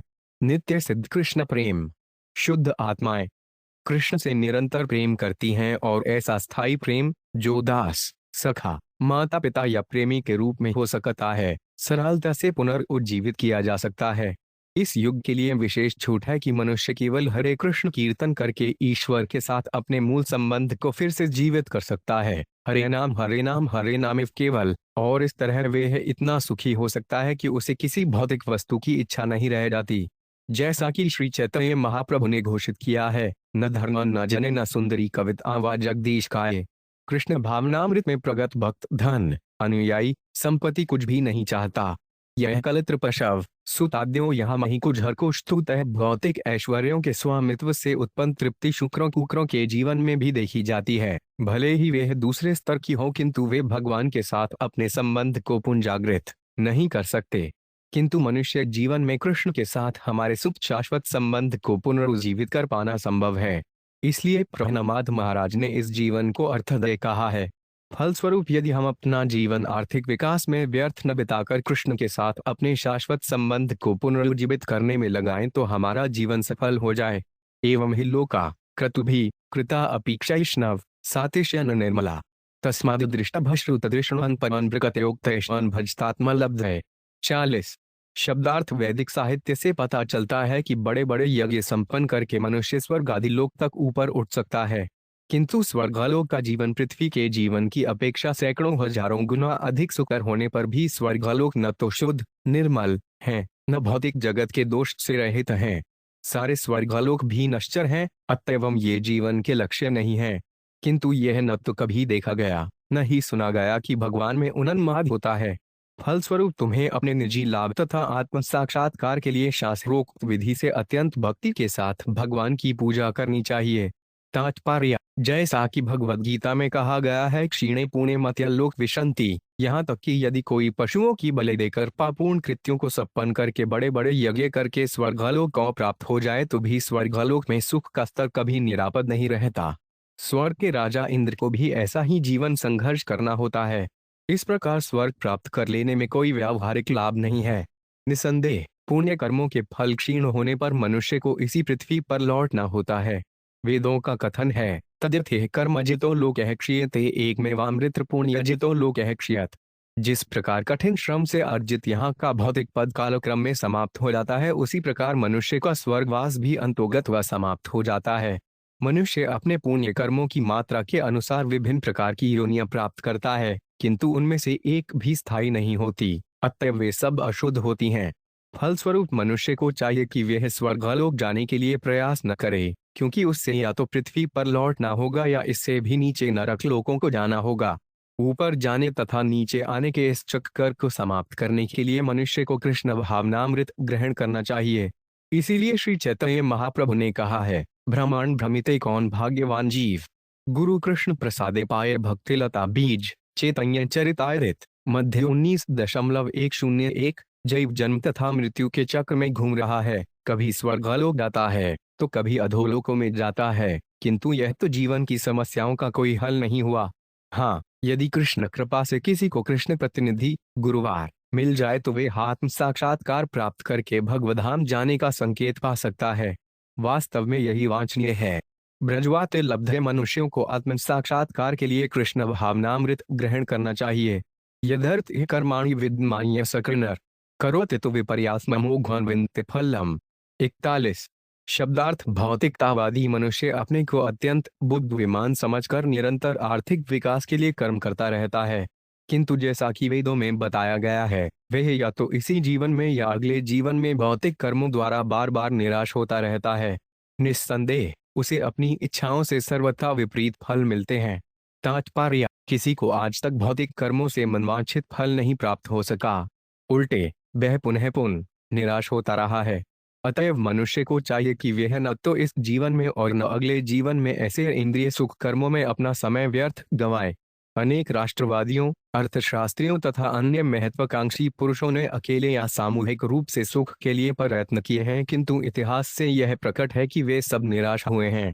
हमने अर्वाचीन इतिहास में अनेकानेक राजनीतिक नेताओं को व्यक्तिगत तथा सामूहिक आर्थिक विकास के लिए कठिन कार्य करते देखा है, किंतु वे सभी असफल रहे हैं। यह तो प्रकृति का नियम है, जैसा कि अगले श्लोक में स्पष्ट बताया गया है। सुखाय दुःखमोक्षाय सद्भूलपिः कर्मन् सदापनोति यद्दुःखमन्निहाय सुखावुत्तय। 42। शब्दार्थ, इस भौतिक जगत में प्रत्येक भौतिकतावादी सुख का इच्छुक रहता है और अपने दुख कम करना चाहता है, अतएव वह तदनुसार कर्म करता है। किंतु वास्तव में कोई तभी तक सुखी रहता है जब तक वह सुख के लिए प्रयत्नशील नहीं होता। ज्यों ही वह सुख के लिए कार्य प्रारंभ कर देता है, त्यों ही उसकी दुख की अवस्था प्रारंभ होती है। तात्पर्य, जैसा कि भगवद्गीता में वर्णन हुआ है, प्रकृते क्रियमाणानि गुण्यकर्माणि सर्वशः। प्रत्येक बद्ध जीव प्रकृति के नियमों से बंधा हुआ है। प्रत्येक व्यक्ति को भगवान के आदेशानुसार प्रकृति से एक विशेष प्रकार का शरीर प्राप्त हुआ है। ईश्वर सर्वभूतानाहद्वेषे अर्जुन विष्ठाति ब्राह्मण सर्वशतान्यनरारूढ़ मणिमाया। हे अर्जुन, भगवान प्रत्येक जीव के हृदय में स्थित हैं और उन सारे जीवों को घुमा रहे हैं मानो वे भौतिक शक्ति से बने यंत्र पर आरूढ़ हों। भगवद्गीता 18.61। भगवान परमात्मा रूप में हर एक के हृदय में स्थित हैं और जीव जैसी इच्छा करता है उसी के अनुसार भगवान उसे विभिन्न शरीरों में अपनी आकांक्षाओं के अनुसार कर्म करने की सुविधा प्रदान करते हैं। यह शरीर एक यंत्र के समान है जिसके द्वारा मनुष्य सुख की मिथ्या इच्छा के अनुसार घूमता रहता है और जीवन के विभिन्न स्तरों में जन्म, मृत्यु, जरा तथा व्याधि से पीड़ित होता रहता है। प्रत्येक प्राणी किसी न किसी योजना तथा कामना से अपने कार्य प्रारंभ करता है, किंतु उसे अपनी योजना के प्रारंभ से लेकर अंत तक कोई सुख प्राप्त नहीं होता। इसके विपरीत ज्यों ही वह अपनी योजना के अनुसार कार्य प्रारंभ करता है, त्यों ही उसका कष्टमय जीवन शुरू हो जाता है। अतएव मनुष्य को जीवन की कष्टप्रद अवस्था को दूर करने के लिए उत्सुक नहीं होना चाहिए, क्योंकि इसके लिए कोई कुछ नहीं कर सकता। अहंकार कथिपिति विमूढ़ात्मा करवाहमिति मन्यते। यद्यपि मनुष्य अपनी मिथ्या कामना के अनुसार कर्म करता रहता है, तथापि वह सोचता है कि अपने कर्मों से वह अपनी भौतिक स्थिति सुधार सकता है। वेदों का आदेश है कि मनुष्य को चाहिए कि वह न तो सुख बढ़ाने का, न ही दुखों को कम करने का प्रयास करे, क्योंकि यह सब व्यर्थ होता है। तस्यैव हेतुः प्रयततेत कोविद। मनुष्य को आत्म साक्षात्कार के लिए कार्य करना चाहिए, न कि आर्थिक व विकास के लिए जिसको सुधार पाना असंभव है। बिना प्रयास के ही उसके भाग्य में लिखा सुख तथा दुख मिलेगा, कोई इसे बदल नहीं सकता। अतएव श्रेयस्कर यही होगा कि मनुष्य अपना समय कृष्ण भावनामृतमय आध्यात्मिक जीवन की प्रगति में लगाए। मनुष्य होकर उसे अपने समय का अपव्यय नहीं करना चाहिए। यह अच्छा होगा कि तथाकथित सुख की कामना किए बिना कृष्ण भावनामृत को विकसित करने में इस जीवन का उपयोग किया जाए। कामान काम्यते काम थैरेदर्था में पुरुष सव्यदेहस्तु पारक्यो भडूरो यात्युपैति च। 43। शब्दार्थ, जीवात्मा अपने शरीर के लिए सुख चाहता है और इस उद्देश्य से वे अनेक योजनाएं बनाता है, किंतु वास्तविकता तो यह है कि यह शरीर तो दूसरों की संपत्ति होता है। निसंदेह नश्वर शरीर जीवात्मा को गले लगाता है और फिर उसे छोड़कर चल देता है। तात्पर्य, प्रत्येक व्यक्ति अपने शरीर के लिए सुविधा चाहता है और इसके लिए वह उपयुक्त परिस्थिति उत्पन्न करता है, किंतु वह यह भूल जाता है कि वह शरीर कुत्तों, सियारों अथवा कीटों के भक्षण के लिए है और यह व्यर्थ मलराख अथवा मिट्टी में परिणत हो जाता है। जीवात्मा प्रत्येक जन्म में एक शरीर के बाद दूसरे शरीर की सुविधा के लिए भौतिक संपत्ति प्राप्त करने के व्यर्थ प्रयासों में अपना समय गंवाता है। किमु व्यहिता पतिदारागार धनादय राजकोष गजामाते भूत्याप्ता ममतास्पदा। 44। शब्दार्थ चूंकि शरीर को अंततः मल या मिट्टी में बदल जाना है, अतएव इस शरीर से संबंधित साज सामान यथा पत्नियां, घर, धन, बच्चे, संबंधी, नौकर चाकर, मित्र, राज्य, खजाने, पुष्प तथा मंत्रियों से या प्रयोजन, ये सभी नश्वर हैं। इनके विषय में और अधिक या कहा जा सकता है कि मैं तैरात्मनस्तुच्छ है, सह देहेन नश्नरय अनर्धरर्थ सठ जाशैर नित्यानंद शुद्धे। 45। शब्दार्थ ये सारे साज सामान तभी तक अत्यंत प्रिय लगते हैं जब तक यह शरीर है, किंतु ज्यों ही यह शरीर नष्ट हो जाता है त्यों ही शरीर से संबद्ध ये सारी वस्तुएं भी समाप्त हो जाती हैं। अतएव वास्तव में किसी को इनसे कुछ लेना देना नहीं रहता है, किंतु वे ज्ञानवश ही इन्हें मूल्यवान समझ बैठता है। शाश्वत सुख के सागर की तुलना में ये सारी वस्तुएं अत्यंत नगण्य हैं। शाश्वत जीव के लिए ऐसे नगण्य संबंधों से क्या लाभ है? तात्पर्य कृष्ण भावनामृत या कृष्ण भक्ति शाश्वत आनंद का सागर है। इस शाश्वत आनंद को तुलना में समाज के तथाकथित सुख, मित्रता तथा प्रेम व्यर्थ तथा नगण्य है। अतएव मनुष्य को अस्थायी वस्तुओं के लिए आसक्त नहीं होना चाहिए। मनुष्य को चाहिए कि कृष्ण भावनामृत स्वीकार करके सदा के लिए सुखी बन जाए। निरूप्यता में स्वार्थ की आंधे भूतो उसुरा निषेकादिश व्यवस्था सुक्लिय मानस्य कर्मी भी। 46। शब्दार्थ है मित्रों, हे असुर पुत्रों, जीव को अपने पूर्व कर्मों के अनुसार नाना प्रकार के शरीर प्राप्त होते हैं। इस तरह वह अपने विशिष्ट जीवन की सभी स्थितियों में गर्भ में प्रवेश करने से लेकर अपने इस विशेष शरीर तक कष्ट ही कष्ट भोगता प्रतीत होता है। अतएव तुम लोग पूरी तरह विचार करके मुझे बतलाओ कि जीव का ऐसे सकाम कर्मों में वास्तविक स्वार्थ क्या है, जबकि ये दुख तथा कष्ट प्रदान करने वाले हैं। तात्पर्य कर्म न दैव नेत्रेन जंतुर्देद्योपतय मनुष्य को अपने कर्म के अनुसार विशेष प्रकार का शरीर मिलता है। इस संसार में मनुष्य के विशेष प्रकार के शरीर से प्राप्त होने वाला भौतिक आनंद विषय भोग पर आधारित है। यन मैथुन अवियुमेधि सुख हेतु छम सारा संसार केवल मैथुन सुख के लिए कठिन श्रम कर रहा है। मैथुन सुख भोगने और भौतिक जीवन को बनाए रखने के लिए उसे अत्यधिक श्रम करना पड़ता है और ऐसे कार्यों के कारण वह दूसरे भौतिक शरीर के लिए तैयारी करता रहता है। प्रमाद महाराज इस विषय को अपने असुर मित्रों के समक्ष विचारार्थ प्रस्तुत करते हैं। सामान्यतया असुर लोग यह नहीं समझ सकते कि भौतिक जीवन का तथाकथित आनंद अर्थात मैथुन सुख की सारी वस्तुएं अत्यधिक कठिन श्रम पर निर्भर करती हैं। कर्माण्यारभते देहि देहेन आत्मानुवर्तिना कर्मभिस्तनुत्ते देहमुभ्यंत्व विवेकतः। 47।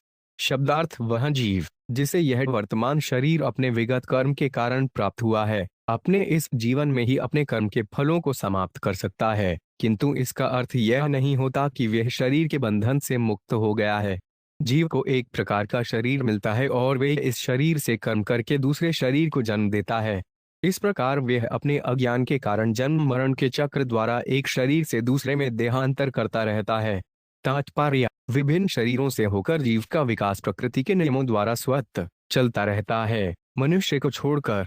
दूसरे शब्दों में जीव प्रकृति के नियमों द्वारा प्रकृति क्रियमाणानि निम्न योनियों से विकसित होकर मनुष्य योनि प्राप्त करता है, किंतु अपनी विकसित चेतना के कारण मनुष्य को जीव की स्वाभाविक स्थिति समझनी चाहिए और यह समझना चाहिए कि वह भौतिक शरीर क्यों स्वीकार करें।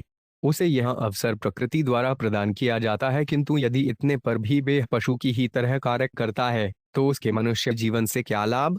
इस जीवन में मनुष्य को जीवन लक्ष्य चुनकर उसी के अनुसार कार्य करना चाहिए। उसे गुरुवार तथा शास्त्रों से उपदेश ग्रहण करके काफी बुद्धिमान बन जाना चाहिए। मनुष्य जीवन में उसे मूर्ख तथा अज्ञानी नहीं बने रहना चाहिए, अपितु उसे अपनी स्वाभाविक स्थिति के विषय में जिज्ञासा करनी चाहिए। यह अथातो ब्रह्म जिज्ञासा कहलाता है। मानव मनोविज्ञान से अनेक प्रश्न उठते हैं जिन पर विविध विचारकों ने मनन किया है और ज्ञान के आधार पर अनेक प्रकार के उत्तर दिए हैं। यह मोक्ष की विधि नहीं है, वैदिक आदेश है। तद्विज्ञानार्थ सगुरुमेवाभिगच्छेतु। जीवन की समस्याओं का हल निकालने के लिए गुरुवार बनाना चाहिए। तस्मात् गुरुवार प्रपद्येत जिज्ञासु। श्रेय उत्तम। यदि कोई भौतिक जीवन की समस्या के विषय में जानने के लिए सचमुच उत्सुक है तो उसे प्रामाणिक गुरुवार के पास जानना चाहिए। तद विधि प्रणिपातेन परिप्रश्नेन सेव्या उपदेक्ष्यन्ति ते ज्ञानम ज्ञानिनस्तत्त्वदर्शिन। गुरुवार के निकट जाकर सत्य जानने का प्रयास करो, उनसे विनीत भाव से प्रश्न करो और उनकी सेवा करो। स्वर उपसिद्ध व्यक्ति तुम्हें ज्ञान प्रदान कर सकता है क्योंकि उसने सत्य का दर्शन किया है। भगवद गीता 4.34। मनुष्य को चाहिए कि प्रणिपातेन अर्थात शरण में जाकर तथा सेवा करके प्रामाणिक गुरुवार के निकट तक पहुंचे। बुद्धिमान मनुष्य को गुरुवार से जीवन लक्ष्य के विषय में प्रश्न पूछना चाहिए। एक प्रामाणिक गुरुवार ऐसे समस्त प्रश्नों का उत्तर दे सकता है क्योंकि उसने असली सत्य को देखा है। हम अपने सामान्य कार्यकलापों तक में हानि लाभ पर विचार करके ही सब कर्म करते हैं। इसी तरह बुद्धिमान मनुष्य को चाहिए कि भौतिक जीवन की संपूर्ण प्रक्रिया पर विचार करे और तब प्रामाणिक गुरुवार के आदेशानुसार बुद्धिमता पूर्वक कर्म करे। तस्मादर्धाश्व कामाश्च धर्माश्च नियतपाश्रया भजतानि ह्यात्मान मनि हरिमीश्वरम। 48। शब्दार्थ आध्यात्मिक जीवन के 4 सिद्धांत धर्म, अर्थ, काम तथा मोक्ष भगवान की रुचि पर आश्रित हैं। अतएव हे मित्रों, भक्तों के चरण चिन्हों का अनुगमन करो। बिना किसी प्रकार की इच्छा किए निष्काम भाव से परमेश्वर पर आश्रित रहकर भक्ति पूर्वक परमात्मा की पूजा करो। तात्पर्य, ये बुद्धिमानी के शब्द हैं। हर व्यक्ति को यह जान लेना चाहिए कि जीवन की प्रत्येक अवस्था में हम भगवान पर आश्रित हैं। अतएव हम जिस धर्म को स्वीकार करते हैं वे भावगत धर्म होना चाहिए जिसकी संस्तुति प्रहमद महाराज कर रहे हैं। यही कृष्ण का उपदेश है। सर्वधर्मान परित्यज्य मामेक शरणम। कृष्ण के चरण कमलों में शरण ग्रहण करने का अर्थ है भागवत धर्म या भक्ति के विधि विधानों के अनुसार कर्म करना। जहाँ तक आर्थिक विकास का संबंध है हमें अपने अपने वृत्ति कर्तव्य करने चाहिए, किंतु उनके फलों के लिए भगवान के चरण कमलों पर पूर्ण रूपेण आश्रित रहना चाहिए। कर्मण्येवाधिकारस्ते मा फलेषु कदाचन। तुम्हें अपने वृत्ति कर्तव्य करने का अधिकार तो है, किंतु कर्म के फलों का अधिकार तुम्हें नहीं है। मनुष्य को अपने पद के अनुसार अपने कर्तव्य करने चाहिए, किंतु फल के लिए कृष्ण पर पूरी तरह आश्रित रहना चाहिए। नरोत्तम दास डाकोर गाते हैं कि हमारी एकमात्र कामना यही होनी चाहिए कि हम कृष्ण भावनामृत के कार्यों को संपन्न करें। हमें कर्ममीमांसा दर्शन से भ्रमित नहीं होना चाहिए जिसके अनुसार यदि हम गंभीरतापूर्वक अपना कर्तव्य करते रहें तो उसका फल स्वतः प्राप्त हो जाएगा। यह तथ्य नहीं है। अंतिम फल तो भगवान की इच्छा पर निर्भर करता है। अतएव भक्ति में भक्त भगवान पर पूर्णतः आश्रित रहता है और दंभहीन होकर अपने वृत्ति कर्तव्य संपन्न करता है। अतएव प्रहलाद महाराज ने अपने मित्रों को सलाह दी कि जे कृष्ण पर पूरी तरह निर्भर रहें और भक्ति पूर्वक उनकी पूजा करें। सर्वे धाम भूतान हरिरात्मेश्चरः प्रिय भूतेर्मह सरदधि स्वकृतः कृताना जीवसनागित। 49। शब्दार्थ भगवान हरि समस्त जीवों के आत्मा तथा परमात्मा है। प्रत्येक जीव जीवित आत्मा तथा भौतिक शरीर के रूप में उनकी शक्ति का प्राकट्य है। अतएव भगवान अत्यंत प्रिय हैं और परम नियंता हैं। तात्पर्य, परमेश्वर अपनी विविध शक्तियों भौतिक, आध्यात्मिक तथा तटस्थ शक्तियों द्वारा प्रकट होते हैं। वे इस भौतिक जगत में समस्त जीवों के आदि स्रोत हैं और हर एक के हृदय में परमात्मा रूप में विद्यमान हैं। यद्यपि जीव अपने विभिन्न प्रकार के शरीरों का कारण है, किंतु शरीर तो भगवान के आदेशानुसार प्रकृति द्वारा प्रदान किया जाता है। ईश्वर सर्वधूतान आहद्वेशे अर्जुन तिष्ठति भ्रात्यन सर्वधूतान यन्रारूढ़ मणि माया। हे $अर्जुन, भगवान प्रत्येक जीव के हृदय में स्थित हैं और उन सबको घुमा रहे हैं जो मानव भौतिक शक्ति से बने एक यंत्र पर आरूढ़ हैं। भगवद गीता 18.61। यह शरीर एक यंत्र या कार के समान है जिसमें जीव को बैठाकर इच्छानुसार घूमने का $अवसर प्रदान किया जाता है। भगवान भौतिक शरीर तथा आत्मा के आदि कारण हैं जो उनकी तटस्थ शक्ति के कारण विस्तार करता है। परमेश्वर समस्त जीवों के सर्वाधिक प्रिय हैं। अतएव प्रहलाद महाराज अपने सहपाठियों को, जो असुरों के पुत्र हैं, सलाह देते हैं कि वे पुनः परमेश्वर की शरण ग्रहण करें। देव 5 सुरो मनुष्यो व यक्षो गंधर्व इव वा भजन मुकुंद चरण स्वस्तिमान स्याद्यथा भयम। 50। शब्दार्थ यदि देवता, असुर, मनुष्य, यक्ष, गंधर्व या अन्य कोई इस संसार के भीतर मुक्तिदाता मुकुंद के चरण कमलों की सेवा करता है तो वे हमारे प्रहलाद महाराज जैसे महाजनों के ही समान जीवन की सर्वश्रेष्ठ कल्याणकारी स्थितियों कल्याण का भाजन होता है। तात्पर्य, प्रहलाद महाराज ने अपना हई जीता जागता उदाहरण देते हुए अपने मित्रों से अनुरोध किया कि वे भक्ति में लग जाएं। चाहे कोई देव समाज का हो या असुर समाज, मानव समाज या गंधर्व समाज का, प्रत्येक जीव को मुकुंद के चरण कमलों की शरण ग्रहण करनी चाहिए और सौभाग्य में पूर्ण बनना चाहिए।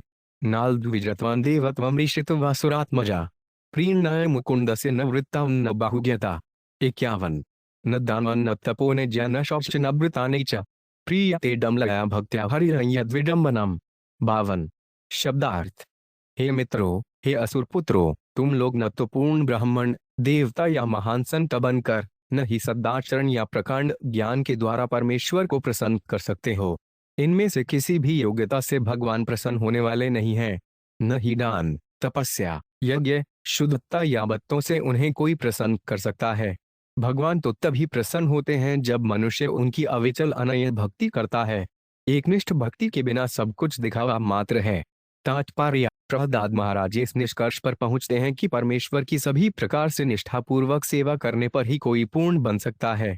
ईश्वर प्रेम विकसित करने के लिए ब्राह्मण, देवता, ऋषि जैसे भौतिक उच्च पद कारण स्वरूप नहीं है, किंतु यदि कोई निष्ठापूर्वक भगवान की सेवा में लगा रहता है तो उसकी कृष्ण चेतना पूरी हो जाती है। इसकी पुष्टि भगवद गीता द्वारा 9.30 होती है। अपनेव सदु यचारों थजते मापनन निभाग साधुरेव संयंतव्य समीर व्यवसितों ही से। भले ही कोई अत्यंत निंदनीय कार्य क्यों न करे, किंतु यदि वे भक्ति में लगा रहता है तो वे साधु माना जाता है, क्योंकि वे सम्यक रीति से अवस्थित होता है। जीवन की पूर्णता इसी में है कि कृष्ण के लिए अनन्य प्रेम उत्पन्न किया जाए। इसमें अन्य विधियां भी सहायक हो सकती हैं, किंतु यदि कृष्ण के प्रति प्रेम उत्पन्न नहीं होता तो अन्य सारी विधियां समय का अपव्यय मात्र हैं।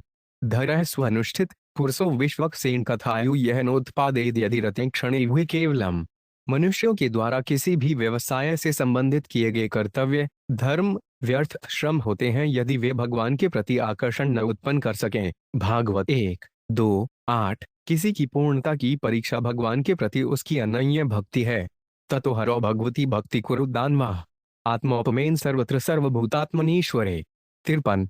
शब्दार्थ। हे मित्र असुर पुत्रों, जिस प्रकार तुम सब अपने आप को देखते हो और अपनी देखभाल करते हो, उसी तरह समस्त जीवों में परमात्मा के रूप में सर्वत्र विद्यमान रहने वाले भगवान को प्रसन्न करने के लिए उनकी भक्ति स्वीकार करो। तात्पर्य। आत्मोपमेन शब्द का अर्थ है अपने ही समान अन्यों को समझना। मनुष्य आसानी से यह निष्कर्ष निकाल सकता है कि बिना भक्ति के, बिना कृष्ण भावना भावित हुए कोई सुखी नहीं रह सकता। अतएव भक्तों का कर्तव्य है कि विश्व भर में सर्वत्र कृष्ण भावनामृत का प्रचार करें, क्योंकि कृष्ण भावनामृत के अभाव में सारे जीव सांसारिक यातनाएं झेल रहे हैं। कृष्ण भावनामृत का प्रचार सर्वश्रेष्ठ कल्याण कार्य है। निस्संदेह श्री चैतन्य महाप्रभु ने इसे परोपकार कहा है। जिन लोगों ने भारत भूमि में मनुष्य रूप में जन्म लिया है उन्हें परोपकार करने का कार्यभार विशेष रूप में सौंपा गया है। भारत धूमिते है मनुष्य जन्म यार जन्म सार्थक और कर पर उपकार। सारा संसार कृष्ण भावनामृत के अभाव से पीड़ित है। 6 आदि 9.41। अतएव चैतन्य महाप्रभु ने भारत में जन्म लेने वाले सारे मनुष्यों को उपदेश दिया है कि कृष्ण भावनामृत द्वारा अपने जीवन को पूर्ण बनाएं और फिर सारे विश्व में इस दिव्य संदेश का उपदेश दें, जिससे अन्य लोग कृष्ण भावनामृत के नियमों का पालन करके सुखी बन सकें। दैतेया यक्ष रक्षांसि स्त्रियः शूद्रा ब्रजौकस खगा मृगा पाप जीवा संति हाच्युतागता। 74। शब्दार्थ। हे मित्रों, हे असुर पुत्रों, प्रत्येक व्यक्ति जिसमें तुम भी शामिल हो, यक्ष तथा राक्षस, अज्ञानी स्त्रियां, शूद्र, ग्वाले, पक्षी, निम्नतर पशु तथा पापी जीव अपना अपना मूल शाश्वत आध्यात्मिक जीवन पुण्य प्राप्त कर सकते हैं और भक्ति योग के सिद्धांतों को स्वीकार करने मात्र से सदा सदा इसी तरह बने रह सकते हैं। तात्पर्य। भक्तों को अच्युत गोत्र अर्थात भगवान का वंश कहा जाता है। भगवान अच्युत कहलाते हैं, जैसा कि भगवद गीता में इंगित किया गया है। सेयोरुभयो मध्ये रथ स्थापयमेन चितु। भगवान इस जगत में अच्युत हैं क्योंकि वे परम आध्यात्मिक पुरुष हैं। इसी प्रकार भगवान के अंश होने के कारण जीव भी अच्युत बन सकते हैं। यद्यपि प्रहमद की माता बंधावस्था में थी और असुर की पत्नी थी, लेकिन यक्ष, राक्षस, खरिया, शूद्र यहाँ तक कि पक्षी तथा अन्य निम्नतर जीव भी अच्युत गोत्र को प्राप्त हो सकते हैं। यही सर्वोच्च सिद्धि है। जिस प्रकार कृष्ण कभी च्युत नहीं होते, उसी प्रकार जब हम अपनी आध्यात्मिक चेतना कृष्ण भावनामृत को पुनः जागृत कर लेते हैं तो हम पुनः भवसागर में नहीं गिरते। मनुष्य को चाहिए कि परम अच्युत श्री कृष्ण की स्थिति को समझे, जिन्होंने भगवद गीता 4.9 में कहा है, जन्म कर्म च में दिव्यम एवं यो वेति तत्वत् थ्यकत्वादेक पुनर्जन्य नैतिमामोति सो अर्जुन है अर्जुन। जो मेरे पराकट्य तथा कार्यों की दिव्य प्रकृति को जानता है, वह अपना शरीर त्यागने के बाद इस जगत में पुनः जन्म नहीं लेता बल्कि मेरे नित्यधाम को प्राप्त करता है। मनुष्य को चाहिए कि अच्छी युद्ध को समझे और यह भी समझे कि हम उनसे किस प्रकार संबद्ध हैं। उसे भगवान की सेवा करनी चाहिए, यही जीवन की पूर्णता है। श्रील मध्वाचार्य कहते हैं, अच्युताच्युतिवर्जनम।